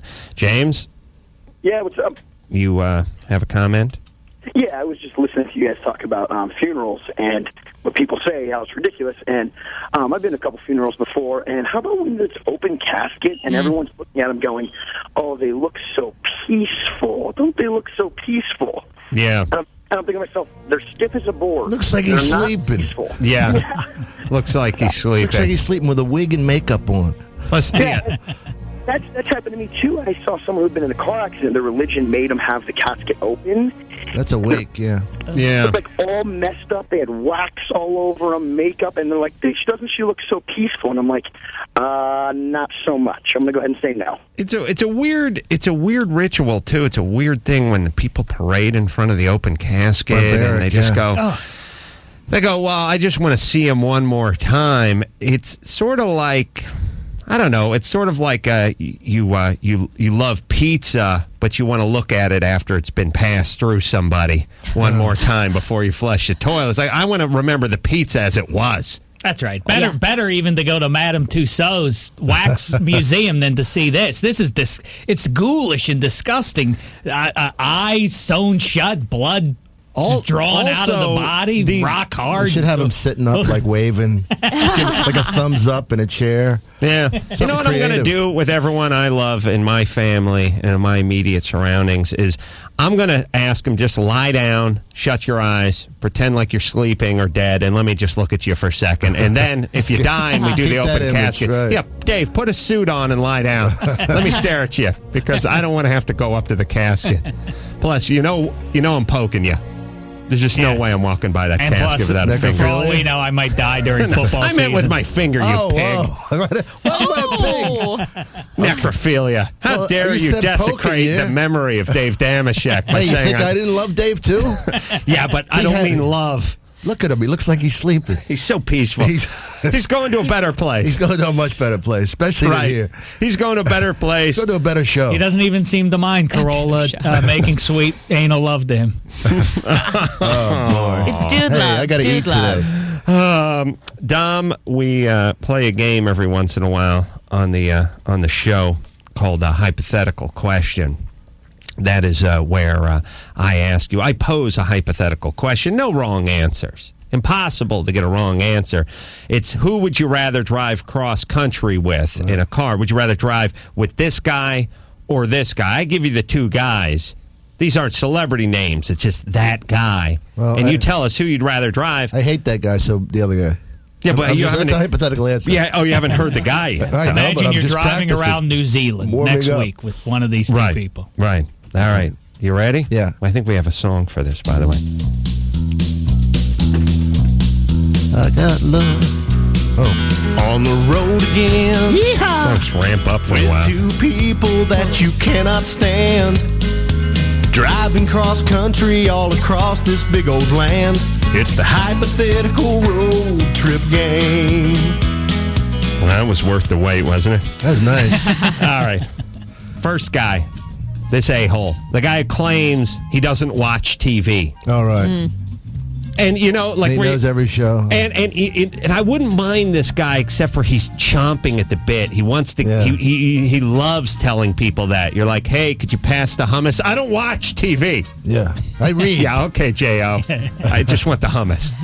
Thank you. By the way, if I'm talking about TV, go ahead and bring it up. But try not to weave it into every goddamn conversation you have so you feel like everyone's intellectual superior. That was apologize beforehand, too. I'm sorry, but I don't... I'm sorry. The evening news, I don't know what you're talking about. I don't watch TV. He's above it all. Yeah, that guy or this guy. This is the guy, 50-something-year-old guy, stays in shape, wears jeans, but a $700 blazer. Wants to let the ladies know he's still feeling young at heart. That blowhard. Which guy? Which guy do you drive cross country with? Jeez, I find so much pretension in the second guy. I think the I don't watch TV guy. You'd go. Sorry, I'm wrong. That's wrong. Oh, Yeah. Okay. Well, you know Yeah, what? because what would you talk about if you're driving cross country with a guy who doesn't watch TV? Because he really does. Oh, you figure you get it out of him by Arizona? He knew Tony Soprano wasn't going to die. We all did. He jumps in. I like the idea that you could break him at a certain point. All right. How about this guy? The guy, you've seen this guy, you've been behind him in traffic. He's the guy with the pickup truck on the window, the rear window of the pickup truck. He's driving a Ford pickup, and he has that decal of Calvin and Hobbes, and he's urinating on the Chevy sticker. That guy, whoa, what a genius. Bad boy. Is there a couple stewardesses behind him in a car going, I'd like to get to know this guy better. Whoa, he sounds slow hot. down. Slow down. I'm going to jump in through the passenger window. All right, that guy or the guy, and you've seen it. You ever go through the airport, like the Vegas airport, and you see like the NASCAR store, and you see the leather Letterman NASCAR jacket that's $175, and you think, what tard buys this jacket? The guy who buys that jacket. Calvin guy, you could argue it's almost the same guy, but there's subtle differences. Is there any chance I could go to a better place? You have to pick a guy. I'm sorry, Don. Right. One of the two. The NASCAR guy. I'm sorry. No, I'm wrong again. Only because I don't know anything about NASCAR. I wanted to find out about. I'm sorry, Don. White trash. I'm just sorry. That one's wrong. All right. Was wrong again. Huh? Yeah. I'm now terrible at this. Here's one. That's all right. There are no wrong answers. And yet I'm wrong twice. Well, even though maybe there's no one wrong answer, but there's two or three. All right, next one. Can we do one of my bits? Ask me if I rented a car recently, I'll zing you with a bit. Did you rent a car recently? Funny you should ask, Adam. No, it's look, comedians. They're on a show. They want the guys to ask them about bits that they're going to do that night. Hey, come in and see me do these bits again. No, go ahead. What's the next one? This is the party guy. Maybe he's in a fraternity, maybe he's a college kid, or maybe just a guy who fancies himself a party animal. When they play the pickup football games, he gets the number 69 written on his sweatshirt. Funny, right, yeah, because that's funny. That guy, or heavy-set black mother from the news when her teenage son is being put in the back of the cop car, needs to physically be restrained, screaming at the cops and actually held back by the cops, yelling, "My baby!" Curlers and wearing some form of pajamas. Oh, definitely her, just for the smell. You're going with her. I'm going with her, just for the stank. I'm sorry, Don. No, I'm not wrong this time. I'm sorry. She may physically attack you at some point. Yes. I'm with you, Dom. I'm I sorry. agree with her, too. I'm sorry. We have a Colt on the phone. I'm not doing that well. Colt? Hey, you're 0 for 3 or 4. What's up? I just had a story about funerals. I used to live in Argentina. Mm-hmm. Oh, I know this story. I don't. Yeah. Anyways, in Argentina, they don't embalm anybody, so they're just sitting in the casket dead, natural. And it's just a regular casket. At the end, they seal it up with silver. They solder it. Oh, they solder it shut. Yeah. And before they solder it, they let everybody go and take a look. They solderize it. And at all 3 funerals that I went to, it was the husband that died. The wife went at the end to look and just started beating the crap out of her husband for dying. Oh my! Wow, that's nice. Yeah, it's one less hitting him shot. full on in the face, and then they sealed up the casket and everybody went home. Oh. I've learned from watching a lot of those autopsy shows on TV and those CSIs, there's about a 50-50 chance you're going to be dug up. Maybe it's 60-40, but it's somewhere around Keep your 50. fingers crossed. Half the bodies that go in the ground get brought back out again, according to my math. So don't put me in the ground. Just leave me up top, do your autopsy, get your tissue sample. And then they always make this remark. The body's amazingly preserved. Yeah. That's always the comment they make. 5 years in the ground, and you know what? Brand new. We had a nice conversation, shared a cigarette. Yeah, His makeup still looks good. Adam poked him. Oh, please, Dave. Why do you got to go there? All right, we need to take ourselves a break. Dom? Yeah. Nice work. Hey, really, thank you. It was fun being here, and I hope to do the show again when you guys get it together. Come on! Friday and Saturday night at the Laugh Factory. We're going to play What Can't Adam Complain About? Yes, a spirited round of What Can't Adam Complain About. So call Adam, in, see if you can stump me. The world's gold medalist in complaining. Can complain about anything. Yes. Teddy bears. Yes. Puppy dogs. Try me. Dolphins. Try me. Call up See if you can stump me. We'll play that after this. It's time to check Adam's voicemail on the Adam Carolla Show. Hey, my name is Holland, and I'm a fellow Jew, and you need to keep Dave Damashek doing sports. He's the man. Dave Damashek is the man. Keep power. Oh, that's it. Mike said we had a bunch. We had all of Dave's fans calling. I thought it was going to take a while. I will get every member of my family on the phone if I have to. Yes, But apparently that was all of his fans. Yeah, one guy just changed his voice from boring to more boring, calling in. Well, as you can hear from me hitting the ring bell, we were going to play a spirited round of What Can Adam Complain About? The problem is the phone is on the fritz. We're having difficulty with the phone. I see Brian hammering it out with engineer Ron as we speak through the glass. We're surrounded, Adam. Ron's becoming animated, which is frightening. Yeah, I'm sorry. Can you imagine? But what it goes to show is that sometimes in this world you have to deal with incompetence.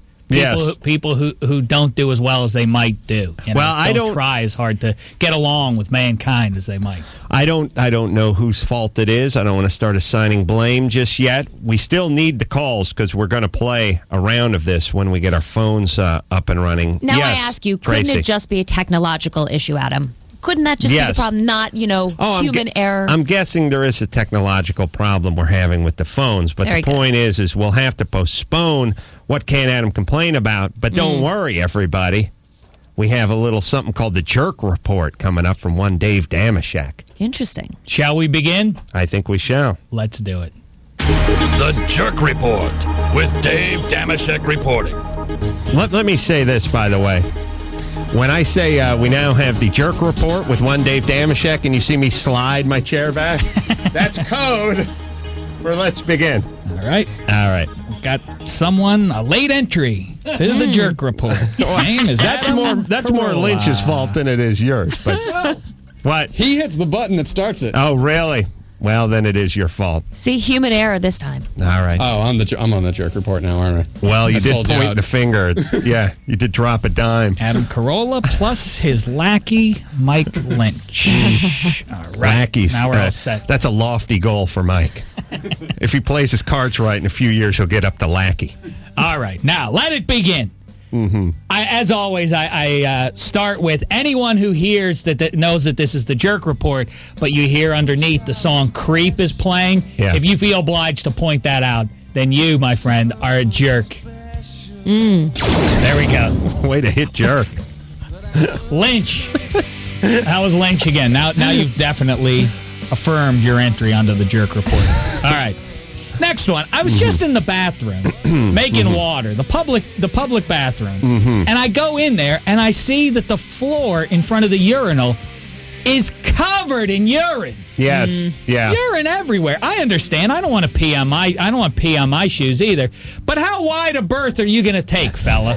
You know, how far back can you stand? I'd like to also add this to your list. I frequently find long rogue pubes on top of the urinal. Another good one. And I think, look, there are no 7-footers in the building. How does the pube make it from your junk, which is lower than the top of... And by the way, it's not like your pubes are looking... Caged birds. Yes, you open it up. Must be free. Oh, it's the opening of the Olympics. Set the pubes free! Bum-ba-da-ba! Sometimes you even see them stuck on the wall, about like 8 feet up on the wall. What kind of animal is putting the pubes on top of the thing, and now I have to sit there and stare at your rogue pube. And then the opposite of animal is the man so dainty that he has to stand 12 feet back from the urinal and hit it as though it's some sort of carnival contest.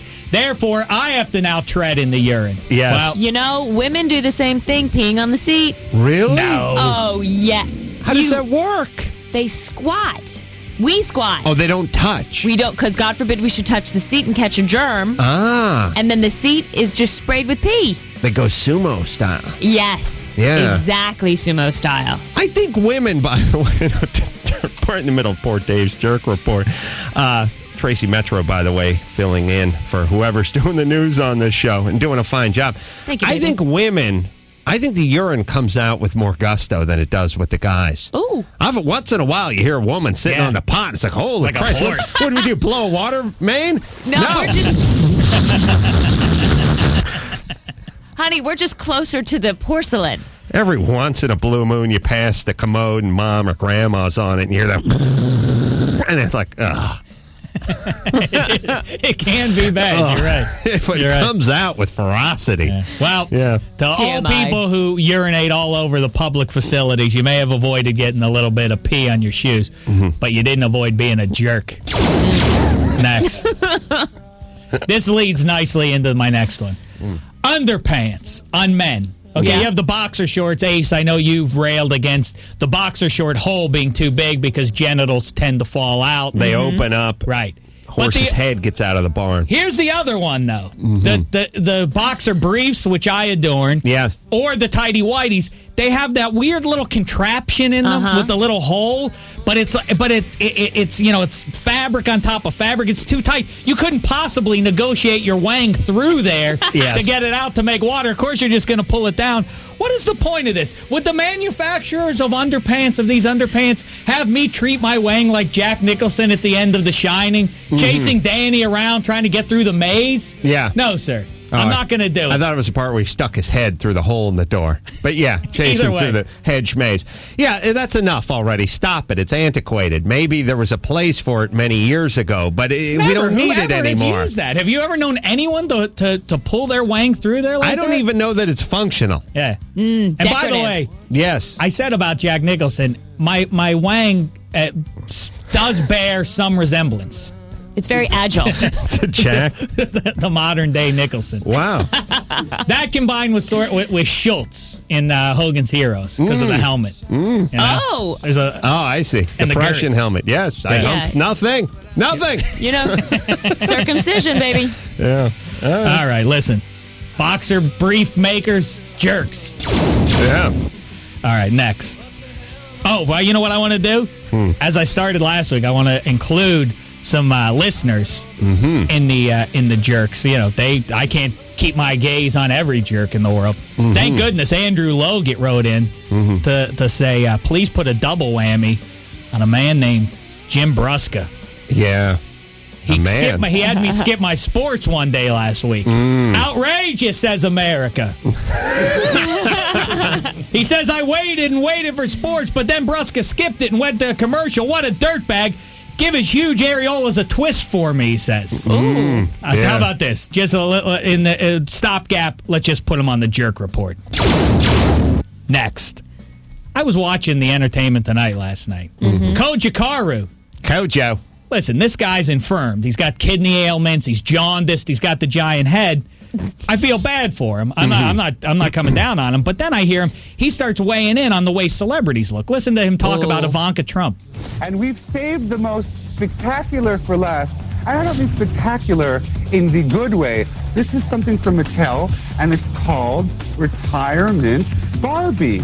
Okay, because I think even elderly women should have toys to play with. I think what Ivana's saying, Ivana, more taste. Listen, you have a giant melon head. You are yellow. Yes. You're jaundiced. You don't get to talk about how other people look. Yes, he has Jennifer Aniston's haircut circa 1991, and he's wearing a brooch on an ascot. Yeah. And a pinstriped blazer, and he's passing judgment. Don't open the floodgates, fella. That's right. Yeah, look in the mirror and start there, please, jerk. Wow. All right, I've got another one, and then I will get to the creep of the week. Wow.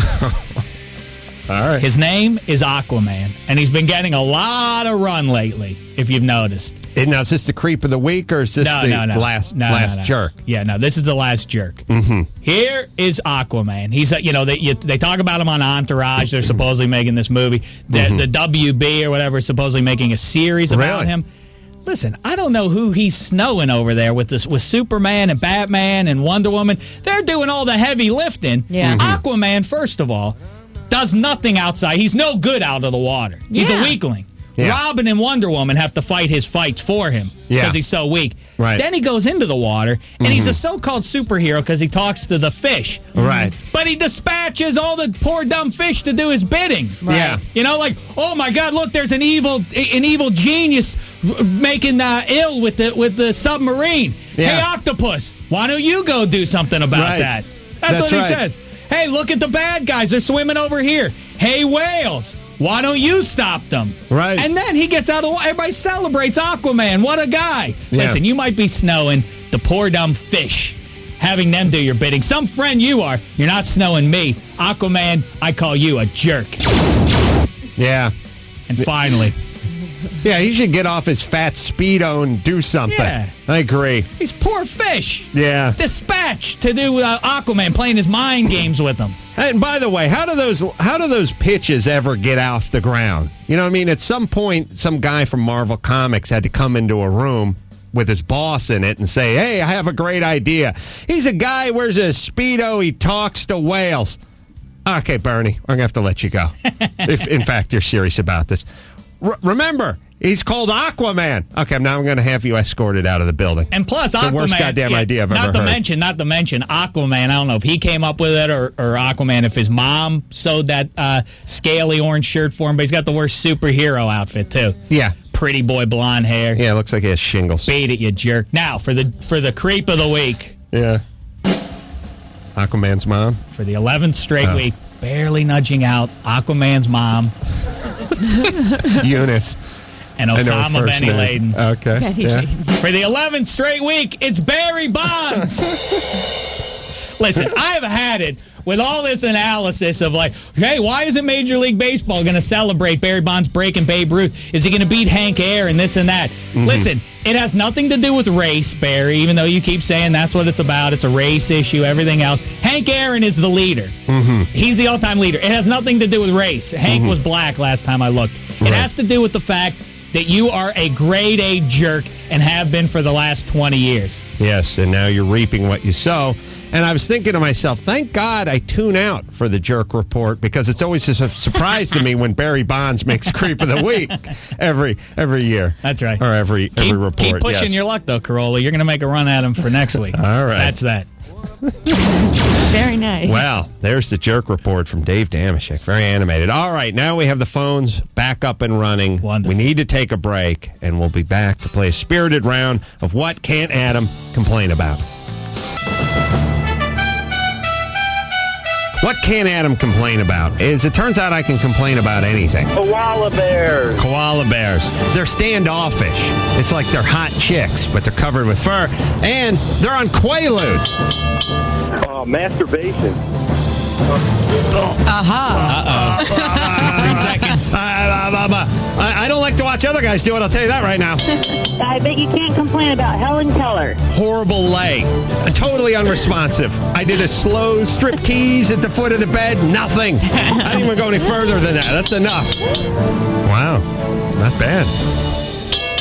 That's the bell. Let it begin. The world champion complainer, Adam Carolla, ready to roll. Kvetch artist. Thank you. Yes. I try. Tracy Metro in here doing the news and doing a fine job, by the way, for us. Again, started off 50-50. Now? Part of you was crazy. The other part of you was confident. Now more confident than crazy. Well, she has all the signs, as we discussed. She's got the little the tight blonde curls. She's got the glasses that are funky. Right. She's a little lady. Yeah, and she gave me that eager to please, crazy hard handshake. Once in a while, a chick does it to you. When a guy does it, you think, wow, this guy works out. When a chick does it, you think crazy in the sack. Makes her own jewelry, and it's huge. It's these huge. That is a sign of crazy. Yes, when you can use your ring as a shield. As a weapon. Well, it looks more like Captain America's shield to me. Like Wonder Woman, like it could deflect anything coming at me. If the bullets start flying, I'm getting behind you. Chivalry's dead. Good.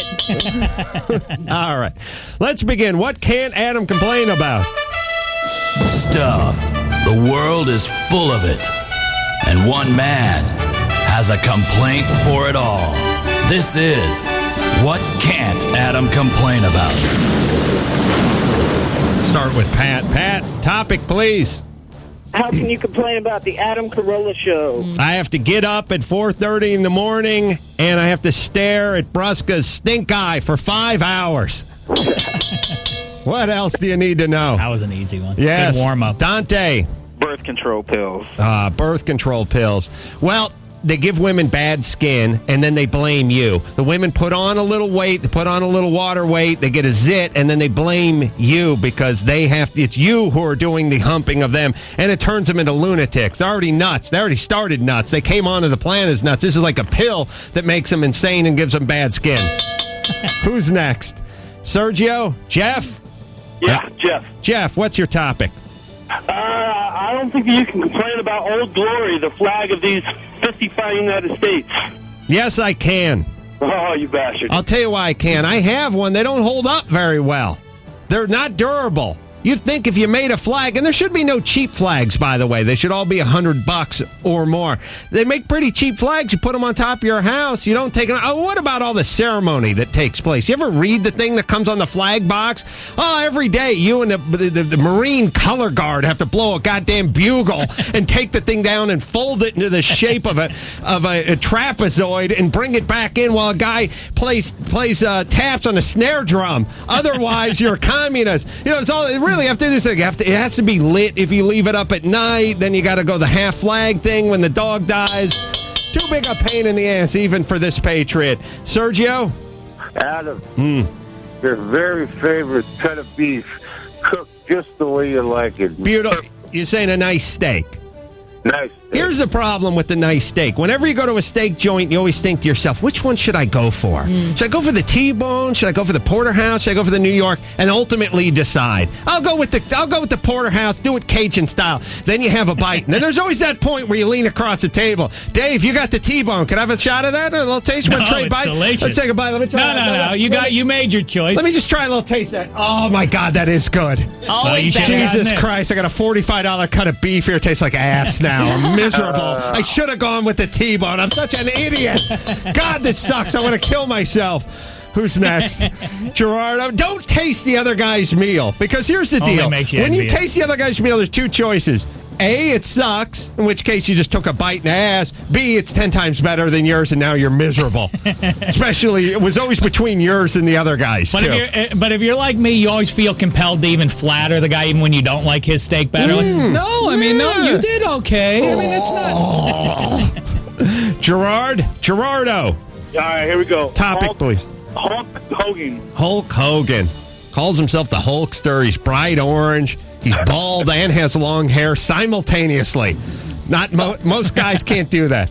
Not since Nick Nack from the Rocky Horror Picture Show can a guy be totally bald and have long flowing locks. You know what that is, to be bald and have hair down to your ass? He's bright orange. He loves his family. I don't like these guys. Oh, he's an animal in the ring, but at home, he's beats the crap out of his family. That's what I want. I want a story about a guy, in the ring, he's an animal, but out of the ring, beats the crap out of his old lady.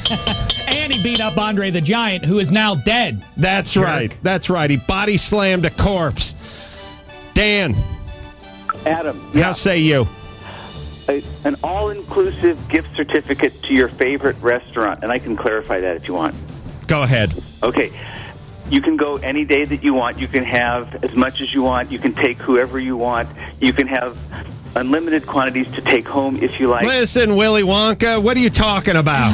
There's no such thing. That's the problem. The gift certificates, you get them for $50 or $100. First off, it's always a little disappointing. Wow, Dad, I lease him a Lexus, and he thinks I'm only worth $30 at the Gap. What a J.O. You get angry. And then you go in and you have to hit the exact amount. If you go under, you get no change. You just get the gift certificate, and they don't mark the denomination. It floats around in your wallet. It's worth $3.28. You don't know if it's worth $1 billion or worth zero. But you do that thing, and then you have to pay cash when you inevitably go over the amount. So you get the $30 thing at the Gap. You go buy a couple pair of khakis. It comes to $41.95, and you got to shell over $11 out of your own pocket. Then you're angry at the person, or it expires. I don't know how that works. That's right. Forces you going, or you don't even use them. They gather up. You get go buy one, and you can't take a date with one. You ever break that out on a date? Forget it. Yes. It's embarrassing. Thank you, Senior Cheapo. Next. Yes, I would rather perform oral on a busboy than give it to you now that I've seen that gift certificate at the restaurant. Who's next? Last one. Tony. What's going on, fellas? What's happening? How you doing, Miss Metro? Oh, I'm good. Adam, you cannot complain about having a good buzz. Yeah, you know why I can complain about it? Because it makes the non-buzz part of life pale in comparison. It's one of those things. It's like climbing into a hot jacuzzi and then going into a cold thing of water. It stings a little bit when you sober up, and then you got to go through your day without the buzz. Yes, I love that beautiful, nice red wine buzz I capture every night, but the next morning you pay for it. 4:30 in the morning, little hungover, mouth tastes like fried ass. So the downside of the buzz is the part I don't like. The buzz part of the buzz, fine. If I could just get buzzed and then die while I was buzzed, it would be a perfect life for me. But I have to sober up and face the dawn.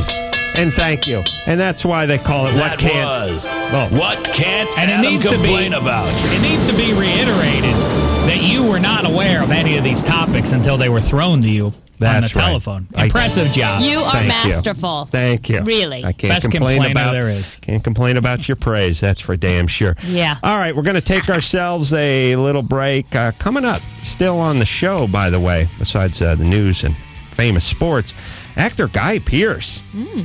This Academy Award nominee, perhaps the first one ever to enter these four walls. And the last. He will be in here coming up. Also, beautiful wife's going to call in, talking baby names.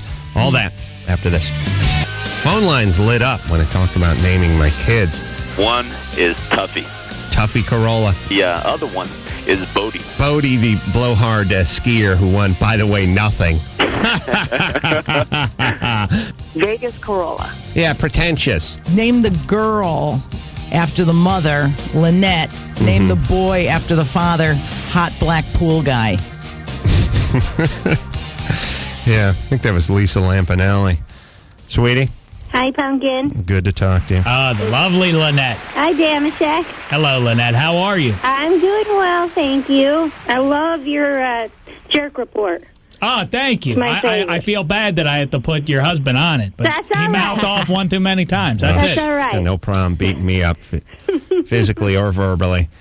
It's great. Must be great for you, Lynette, our good cop, bad cop relationship. Aww. You get to be the nice one all the time. Everyone agrees. Everyone agrees you're so sweet and you're so good, and I get to play the heavy all the time. Hey, Lynette, has Adam been nice to you as the due date approaches? He says he's been talking here a lot about that you snore a lot and this and that. I know. He's been pretty good, actually. He cooked me dinner the other night. Cooked me a nice big Italian meal. Wow. Yeah. Well, Was it good? Yeah, it was good. To be fair, I cooked me too much dinner. He cooked it for himself, and he gave me... I cooked me dinner, and I put in too many sausages. So I threw one to Molly, and then I gave the next one to Lynette. Molly the dog. Yeah, I said if there's any left after Molly, once Molly's tapped out and had her fill, there'll be some for my beautiful wife. And now, Lynette, as I'm sure a lot of people know, you two are going to have twins, or actually probably you are going to do most of the work, but you're going to have a one boy and one girl, and everybody's been calling in with baby names. Right. Have you heard any that you like so far from people? We've got Vegas, Sargento, Dashiell, Vroom. I like the Vroom, and I like the Octavia. Was it Octavia. Yeah. From, David Allen Greer. David Allen Greer. He also Dag also offered up Differentialine. Yeah, that was a good one. Yeah. Well, it sounds good when he's calling them from the front porch. Yeah, his names were basically if a car, it's like you took a car and a black guy and you combine them. Those are the names he's coming up with. Mm-hmm. I offered up for the boy Flapjack and for the girl Pancake. Yeah? Cake Carolla. That's nice. Yeah, it'd be cute if they were like, little dolls or something. But I'm little sure there'll human be little beings. dolls. Well, here's what I got. I have a little combo name also because I thought it'd be nice to have, both of your names, Lynette and Adam. Tracy Metro, by the way, someone who has a cool name, so we should listen that up. is a cool. Hi, Tracy. Thanks. Hi, Lynette. Nice to meet you. Okay, Nice to so meet you. here's what I think the guy's name could be. It could be Linnaid. Linnaid. Linnaid, okay. Now, the girl's name could be Adeline. Very sweet, Adam. Linnaid sounds like a venereal disease that kills you. Or you spread it on a piece of toast. Yeah, a piece of toast, or I was trying to think of the word scrumpet. Ooh, crumpet. Crumpet. Yeah, crumbs. I combined something my own self. Yeah. I was just putting them out there. I don't like those. Those are no good, I'm afraid. They're Damn not going you. to cut Am it. I They're on the not going to jerk cut report? it. No. Listen, you took your shot. I did. You missed. So be it. It's all right. Now, Lynch has a good one. actually, doctor and senator. You set them up for life. Dr. Carolla, Senator Carolla. Yeah. No matter what they do in their life, they can always walk around. Oh, Lynch, he doesn't how like you doing, him. Dr. Carolla? Yeah, but it's going to be tough when little Senator is working behind the counter at the AM/PM, and there's some guy going, I said the Marlboro, no, not the Marlboro Menthol, Marlboro Light. It's underneath.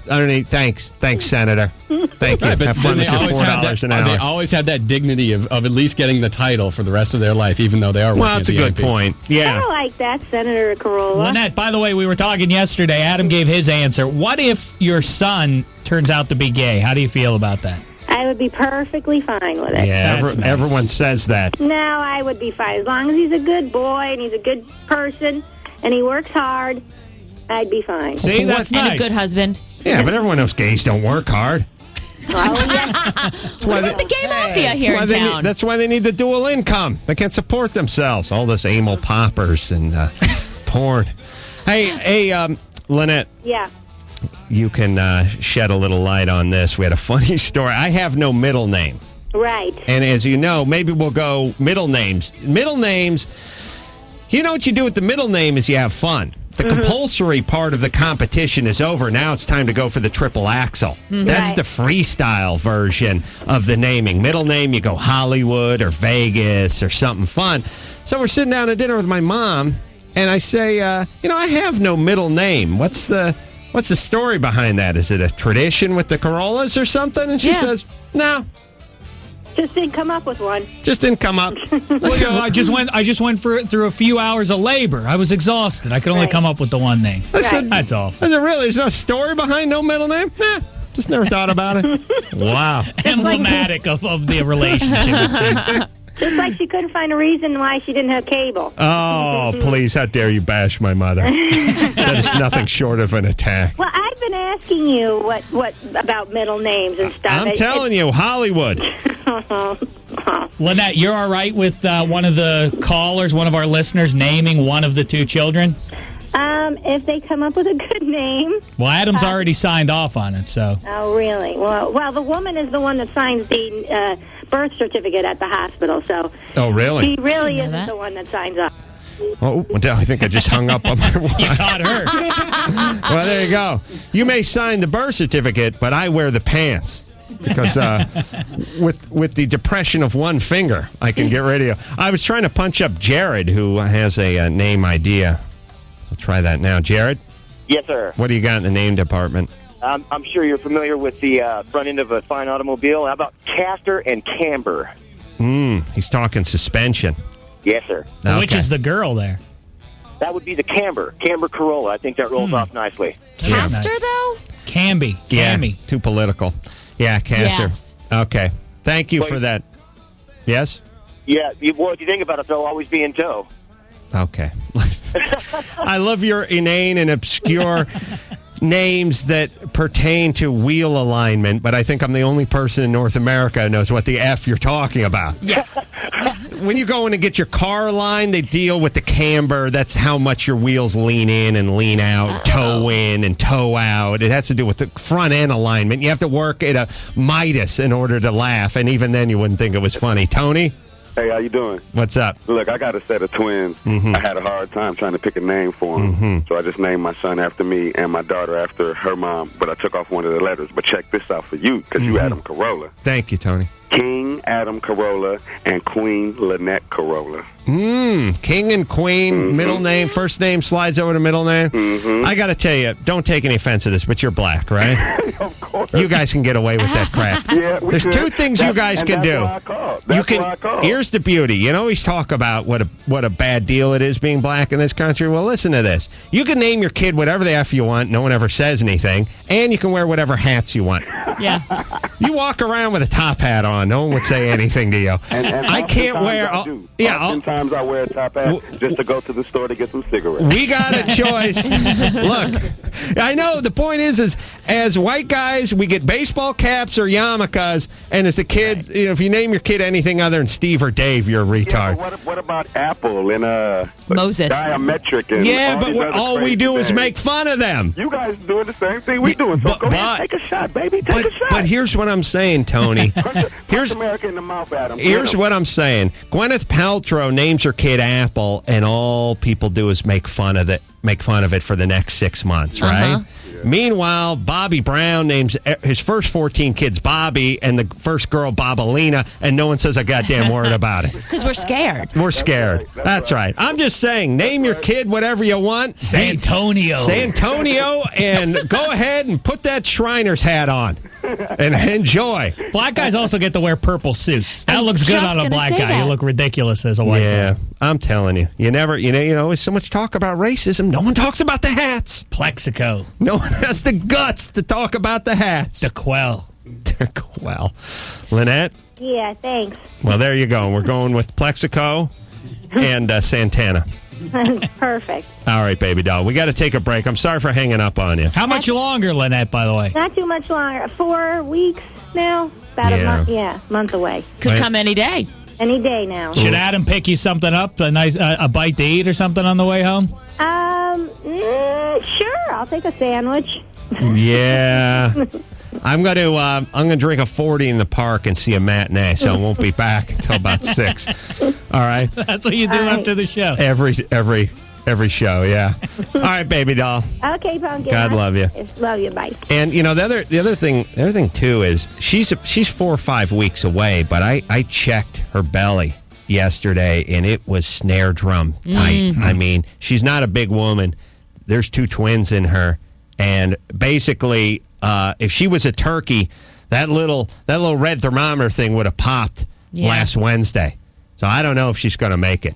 So, yeah, it generally, isn't that true with twins that they come a little earlier than the due date? Yeah. And it's always good to be premature because you have an excuse.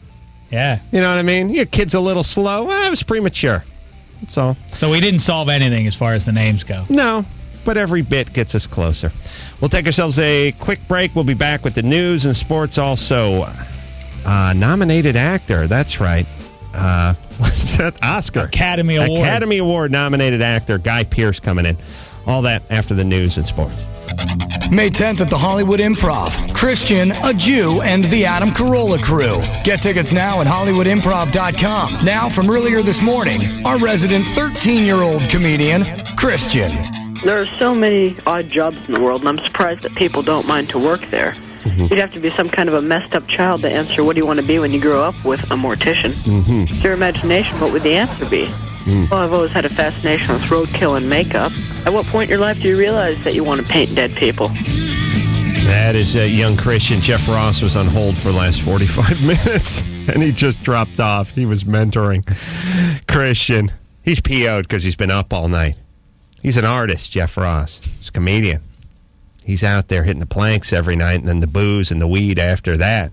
You think at some point he's starting to resent Christian getting a free ride? We'll find out. Jeff Ross? You guys are unbelievable. King of the roast. Oh, that's good. Talk to Lynette about baby names. That's real good. Take me for granted, why don't you? I'm sorry, Jeff. That's Brusca's call. I don't mind. What I mind is calling me 45 minutes early. I could be sleeping. Just call me when you need me. I know. I'm plugging your dumb show. What do I care? That's right. HollywoodImprov.com is where you go for tickets to see a delighted Jeff Ross on stage. Oh, yeah. Why bother? Not only Jeff Ross, but David Allen Greer. Oh, whoop-de-doo. Hey, Jeff, what should Adam and Lynette name the babies? Do not disturb. Yeah, sorry, Jeff. Did you stay up? What time did you go to bed last night? I didn't go to bed, and then to stay up an extra 2 hours. Usually we do this at 6:30. I could deal with it. Now they've been calling me 45 minutes early. Where am I going? I'm sorry, buddy. Sorry, Your Highness. It's like, just call me when you need me. I'm there for you, buddy. I know. And I know this I gotta come down. This is the Manischewitz and the sleep deprivation talking. This isn't Jeff Ross. Bad enough. I hosted the Sci-Fi Awards all night, and I went out partying with the with the sci-fi fanatics. Well, when does that air? We can at least give it a plug. It doesn't air. No, sorry. Sorry.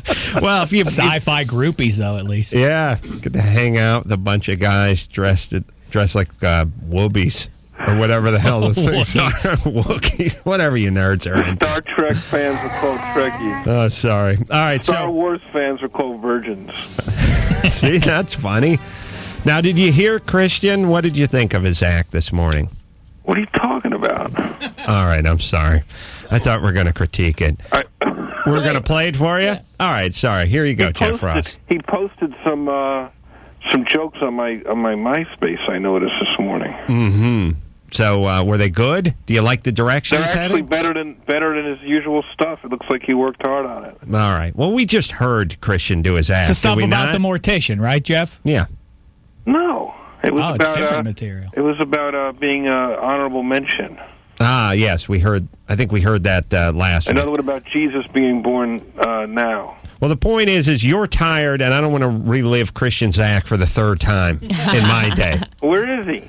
He's back in Sacramento or school or wherever he goes, Fresno. He's coming out here next Wednesday. He's going to do stand-up for the first time. You're going to do stand-up for the 13,000th time. And David Allen Greer is going to do stand-up as well. I'll be there. Sheck will be there. The whole crew will be there. HollywoodImprov.com is where you go for tickets. All-star lineup of the Hollywood Improv. Are you going to make everybody wait outside for 40 minutes before you let them in? While you talk about baby names to an empty room? Sorry, Jeff.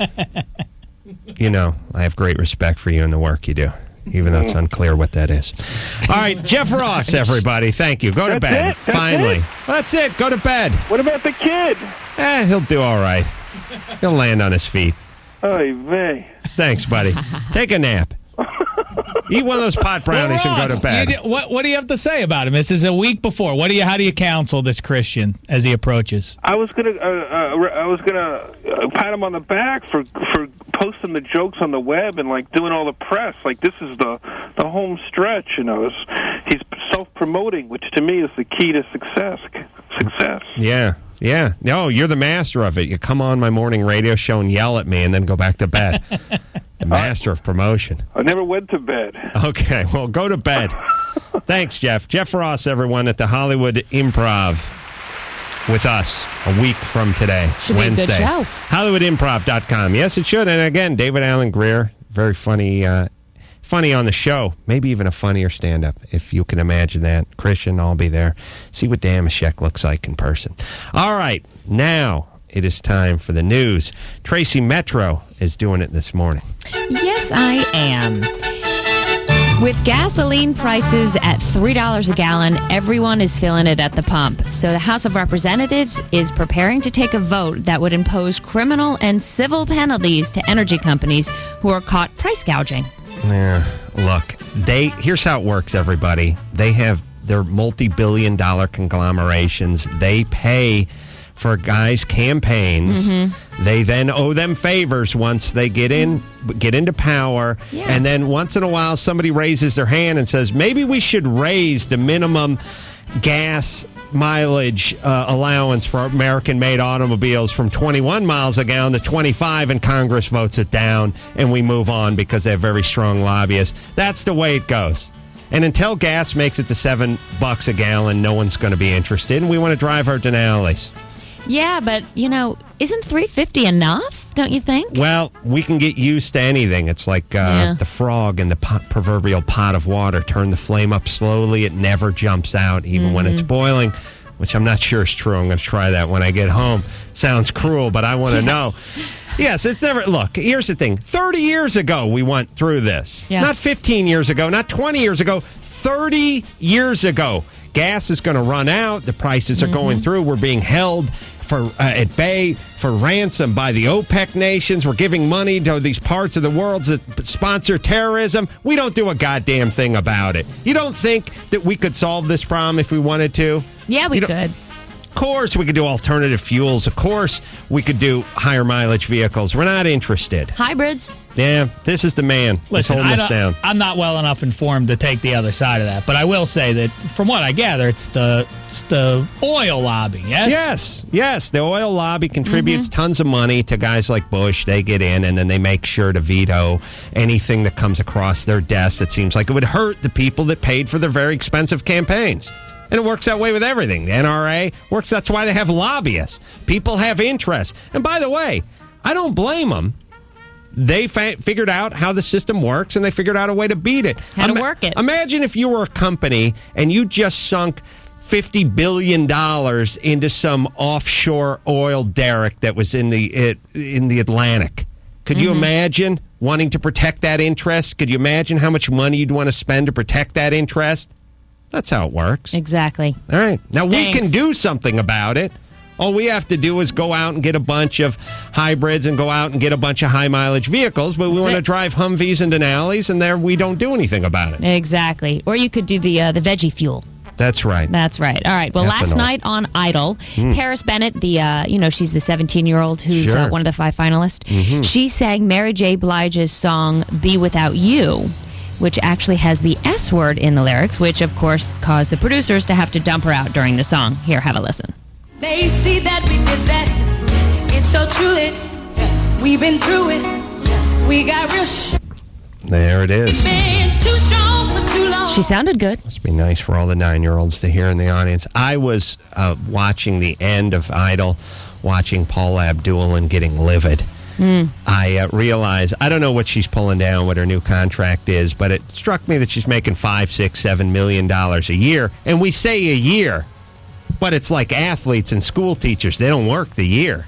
Yeah. If your contract for American Idol says you get paid $6 million a year, you're working 4 months out of the year. Imagine that. People sort of skate over that. Oh, he's a Major League Baseball player, just signed a $20 million a year, but he's only working half the year. Imagine you getting every other week off and getting your pay. Now, a baseballer, they have to work kind of hard. Come on, Paula just sits at that table and claps like an ape. Randy did this thing at the end where, not Randy, Ryan did this thing at the end. He's like, well, what do you guys think? And Paula was like, whoa, I'll tell you what, it's interesting night. And that's So all vague. she said. You're She literally said 4.5 words, and they weren't even interesting or funny. She just like, well, there you go. I every week try to watch it for about, and I can make it about 4 or 5 minutes every week because I know you're going to talk about it, and so I try to stay. But I get every time I tune in, I get it. It's karaoke. Paula has nothing to say. The foreign guy is a jerk, and Randy Jackson has his stupid dog pound. All of it is lame. How say you, Fish Tank? Thank you. Sorry, Tracy. That's cool. All right, now you guys are going to be very psyched about this one. Women have become hornier than men. Oh, really? Kind of provocative. Nice. Well, according to... Oh, yeah, baby. Well, according to a survey Hold on. Last Prove Minute... it, dude. You know, how about this right after the show?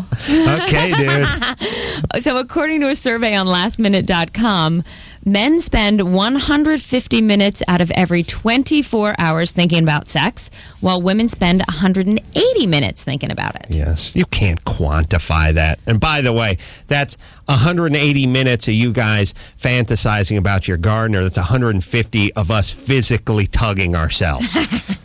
Please, you're thinking about sex, isn't we actually do sex on ourselves. You guys think about it.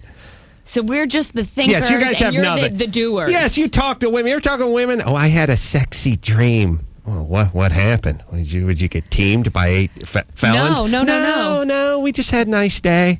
Right. Well, who was the dude? He didn't have a face. Oh, get out of here. I have a sexy dream. Believe me, the maid knows it. No, She's got to mop up. Yes, there's evidence of my sexy dream. Yes. My sexy dream is that I've changed outfits into something really fabulous by Chanel. Yeah, something that made you feel very feminine and alive. Please. You guys said, look, you may think about sex, but you don't think about sex the way we think about sex.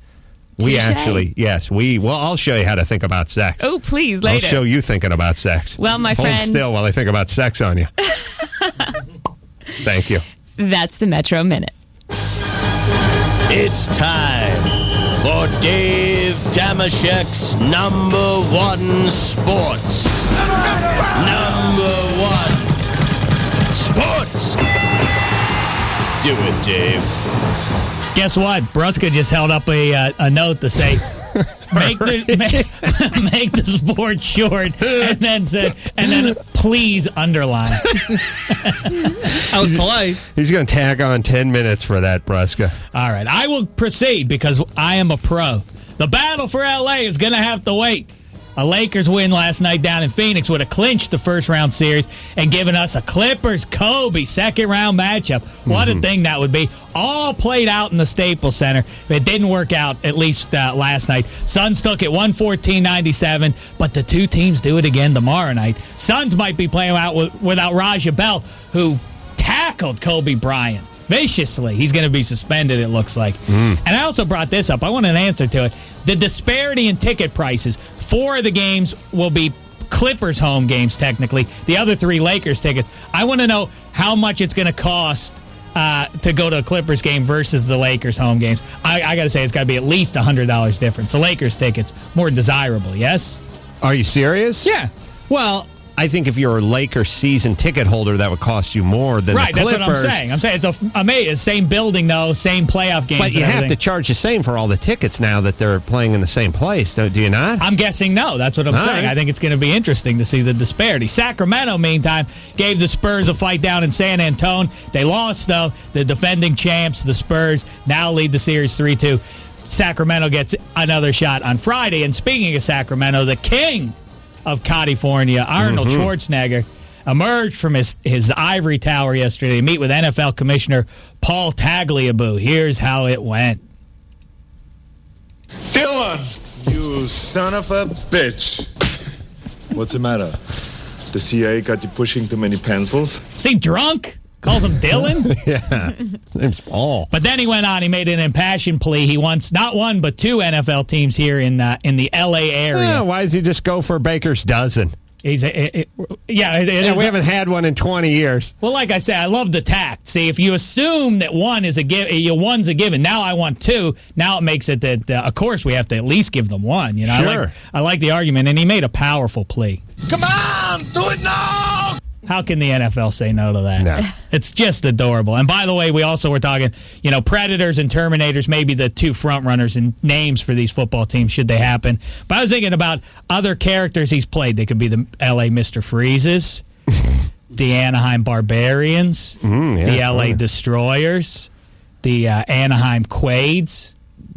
From Total Recall. The Kindergarten Cops. Yes. Ooh. It's a little bumpy. The LA Erasers. Yeah, the Eraser. That's a good name, actually. The Erasers. Yeah, it'd be nice. That's like my nickname when we play basketball, pickup basketball. I'm the patch, the nicotine patch. I get all over you. I get on you, and you can't lose me, and I eventually make you sick. Right. Yeah. Slow Jew gave way to nicotine patch. I remember that. I remember when you launched that campaign. That's right. All right. Now listen, I could give some baseball scores, but I want to be quick. We've got nominee Guy Pearce, nominated for many movie awards. Yes, none of which are the Oscars. But I would like to quickly say the Jerk Report was last hour, and ever since then I've been getting emails from one Jimmy Kimmel. Saying that I stole his Aquaman bit, and the last one he's threatening to come in here and beat me up and stuff for stealing his bit and everything. I've been talking about the Aquaman thing for a long time. Then he emailed me his final salvo. I said the exact thing about Aquaman, and then in parentheses, but funnier on the show. Well, yeah, now I remember it was. So guess what? It's not too late. It's the one final entry into this week's Jerk Report. Jimmy Kimmel, welcome to the club. Wow. Oh, wow. That's it. Dave Damashek's #1 sports. The guts to tackle the tough issues. That's Damashek. Whole Aquaman thing. Greg? Yeah, I'm here. You have a fun fact about my last name?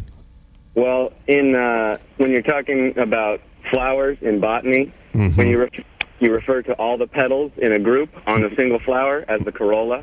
Yeah, I had heard that once. Yeah, so when you refer to, there's another part of the flower underneath the petals that's called the sepals, and you refer to that area as the calyx. So that was my name idea for the girl, was Calyx Carolla. That's not bad. Sounds like a stripper. I don't think enough people are educated enough to know it's a part of a flower. And by the way, Greg, you must have to turn down chicks left and right with that kind of knowledge. Real hound, huh? I beat them away with a stick most of the time. Are gay. All right, buddy. Thanks for that, though. Take care. Appreciate it. Kimmel wants a call, by the way. Oh, really? Yeah. Wants to talk to him now? I don't know. He says, call me. All right. Well, we'll call him up. Brusca, call Kimmel up. Amanda, That's me. you sell sex toys? I most certainly do. You're here to say that women are hornier than men? I do believe so. You get to a certain point in your life when you're a woman, and that's all you think about. Right. That point where we don't want to where we're tired of effing you. I would say 21 and over. Men have to strive from 16 to 19. I'd say 41 and over. But maybe you're right, because we've talked about it more than once about how dudes are turning into chicks. Aren't chicks turning into dudes? I mean, guys now, they can't fix their own car. They can't fight. They're constantly in the kitchen cooking. Women are showing off their six-pack now. And, half the women... Playing on the PGA Tour. And playing, out driving the guys on the tour. Wouldn't it make sense that this would just carry over into the bedroom? Soon, we're just going to be fanning ourselves and going, fresh! And wearing corsets. Yes. We're wearing corsets. I'm going to have a pillow that says not tonight. I'll flip it over. Lynette will get the message. Fresh! And I just fan myself. It's that time of the month. Yes. I know I feel fat. Fresh! Wait a minute. Kimmel's on the blower. Oh, no. This could get ugly. Well, you got to be careful. You pop off. Jimmy? Yeah, the hotline was busy. I tried calling. I'm sure Dave was probably calling other radio shows, stealing jokes from them. I don't know exactly what he was doing. That's your Aquaman bit, right? You know that, Adam. I know. I tried to tell him. He wouldn't listen. Yeah. Like hell you did. You didn't say boo. I said aqua boo. You couldn't hear it because of all the water in your ears, Dave. That's right. How dare you go on the air and express yourself in such a disingenuous fashion, number one. Mm-hmm. Then attack me. By the way, here, if you don't have enough jerks to fill out the jerk of the week, don't do it on Wednesday. Wait till the end of the week then. Maybe you won't have to steal jokes from other people. Yeah. I stole nothing. Oh, please. Adam, let me just tell you something. Not only, and you know full well because I've been ranting and raving about Aquaman, who, by the way, thinks to fish. He doesn't speak to fish. He's like some sort of Al-Qaeda terrorist who sends these fish to their death. That's right. Get it right, Dave. Not only did I do that on K-Rock with Kevin and Bean now, maybe 11 years ago, but besides that, I did that bit on the show while Dave was working there, and Dave wrote the whole thing out for me. Well, maybe that's where he got the idea. I got to tell you, Jimmy, I was confused because my first thought was he's ripping off Kimmel. Yes. But then I started thinking, but wait a minute, this isn't funny. I remember Jimmy was funny, so then I was confused. This is such nonsense. That's what I thought. Trying to ingratiate yourself to Kimmel. And God knows, God knows I can do anything I can to help, but listen, a thief is a thief. And if you come into my home and you steal a bag of chips, I'm okay with that if you're starving. I'm all right. Right. Clearly you're hungry and you need the food. But don't tell me you didn't steal the chips because the chips were stolen. That's right. Kimmel's got a puss on because he's devoting 23 hours a day aside when he's not doing the show. He's concentrating, focusing, practicing for the big 80s music off against Lex Luthor next week on this show. I'm just waiting. I haven't been practicing, but I'm looking forward to it. I am indestructible. I got to tell you, Jimmy came in here and was a tour de force of 80s music knowledge a couple weeks ago. I mean, he put on a clinic. Mm-hmm. There were half notes played, and he would shout out Mike and the Mechanics. Yeah, it's not really trivia. It's more of name that tune. But Cousin Sal and I played it when I got back to the office. He wanted to play me, and we actually tied. And you know why we tied? Because he's a retarded savant? No, because we both got every single one right. Yeah, by the way, should you emerge victorious against Lex Luthor, Michael Rosenbaum next week, Sal says, what is this competition going to the outside world? Kimmel can't even win in his own family. Those are the words of Cousin I Sal. will take on all comers, and I will destroy them. And then I'm sure 10 years from now, you'll do the same thing and pretend it was your idea. How dare you? I was in Pittsburgh, PA 11 years ago. All right. We need to take a break. Guy, You're sitting next to me 2 years ago when we did it on the show.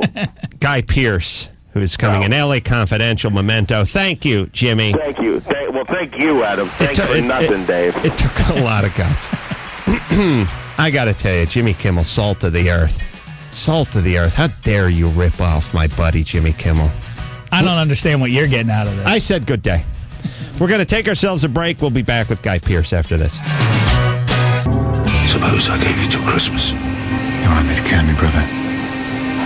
I want you to kill your brother. Guy Pearce in studio.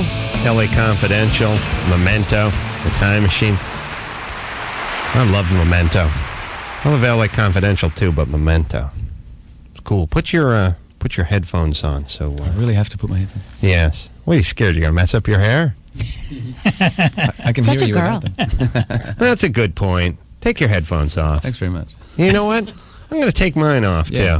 Take your pants off too. Yeah, that's what I'm saying. Yeah. Pants are going. It's all going. I don't care. You know, the man says we need to wear the headphones. I say we stick it to them by taking them off, or as we call them, cans. The proposition name. You know what? I don't even need this microphone. It's intimate.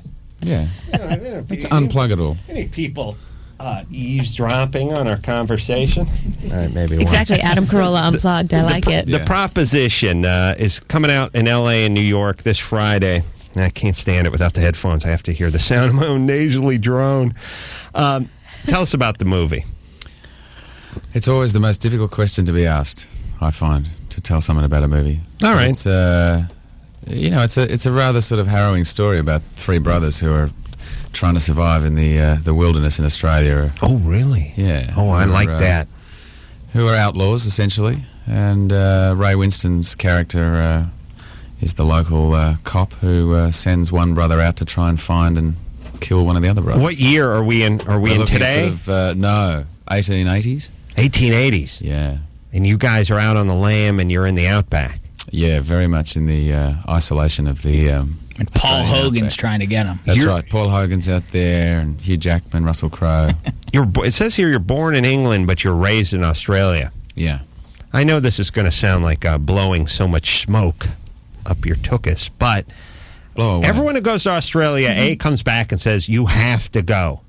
You know, they don't say that with other places. They go to Europe, they go, yeah, it was great, it was cool.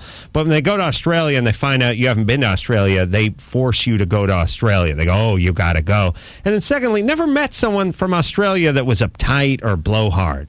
Seems like everyone over there is cool, but I don't know. Am I making that up? Do only the cool ones come here, or do you guys act cool so you don't give up your secrets? You have to pass a cool test before they let you on the plane. Interesting. You know, the really uptight ones are still stuck there at the airport, banging on the door, trying to. Oh, really? They won't let them out of the terminal. They don't want to sort of create a reputation. Smart. We have, by the way, a clip of the new movie, The Proposition. Shall we hear just a snippet of that? Reckless and violent on a collision course with the establishment. Headed for hand chopped down hogs. Hating each other, but hating the establishment more. Bunch of women, untamed and shameless, turning on for kicks. Turning on for kicks. Count me in. Black Angels, grabbing every kick along the way. Yeah, I'm a new Santa Black. I'll bust you wide open. You ain't busting nobody, Whitey. Yeah. Thundering hordes of bikers. All right, that's enough. You're insulting the guests now. You're giving too much of the movie away now. I mean, right. I thought this was Australia Outback, turn of the century. I didn't know you guys were going down looking for kicks on motorcycles. It's bookended in this dream sequences. So we've got it all in the proposition. We have a real clip from the movie, by the way, we should hear. No? Oh, we're going to set it up. Yeah, I'm sorry. Yeah, guys. Well, this is in my character's journey sort of up the mountain to try and find his brother. He comes across a sort of variety of odd characters, and one of them, particularly played by John Hurt, is a bounty hunter who's out in the wilderness, and somebody that I have a intuitive feeling that I shouldn't trust, and this is a little moment between the two of them. I am something of a fortune hunter. And what fortune do you hunt out here, Mr. Lamb? Oh, that would be my question to you, Mr. Murphy. A knife is pulled. Do you get stabbed? No. Are you sure? Quite. All right. It's in Something LA. else happens to me in the movie later on, but Oh, really? I shouldn't give that away. Really? Give us a hint. Well, it involves a spear. Okay. Flesh is broken? It's a little punctured. Okay. In L.A. and New York, starting this Friday, The Proposition. We're going to take a quick break. Guy Pearce is going to stick with us, and we'll be right back after this. This is Quagmire. You're listening to the Adam Carolla Show. Guy Pearce in studio. L.A. Confidential. Memento. Many other great films. The Proposition, his newest film, in L.A. and Los Angeles this Friday, and then if it does well, it'll get a wider release. Yeah, absolutely. It's a pretty specific film, but I have to say it's by far the best film I've ever been in. So really? So yeah. Better than L.A. Confidential, better than Memento. Well, it's a matter of taste, but I think there's definitely... This is your favorite one of all those? Yeah. Speaking of taste, Guy explained that he's eating kangaroo during the commercial break. Yeah, I like to gnaw down on a bit of kangaroo whenever I can. No problem. So I've tried it once or twice. I really haven't had it that often. I set you up, sorry. Yeah, anything that has a pouch in it, I don't eat. That's my thing. What else is a pouch? Well, possum. Exactly. Koala. Bruska's got koala. a pooch. Yeah, Cats, marsupials. dogs. Yeah. What? Real quick. What does it taste like? What does kangaroo taste like? Yeah. Well, it's kind of beefy. You know, it's sort of a pretty strong meat, but it's not something that I would try to eat too often, I don't think. Yeah. But when you're trapped out in the desert fighting for your life. That's right. I actually eat a bit of kangaroo in the film, so anyone who wants to see a bit of kangaroo being eaten. Really? Yeah. All right. The Proposition out in L.A., out in New York this Friday, and if we go out and see it, it'll come to a town near you. Guy Pearce, thank you very much. I'm sorry. We're plumb out of time. Thanks for having me. Enjoy your 13-hour plane flight back home tonight. Bring some booze for the plane or bring some pills or something. Who's coming in tomorrow? David Allen Greer is coming in. Def Rec Guy is going to be in. I want to thank Pat O'Brien, Dom Irrera, Guy Pearce, of course, and Tracy Metro. Nice job on the traffic, my dear. Thank you. Had a great time. Glad to have you. Until next time, this is Adam saying mahalo.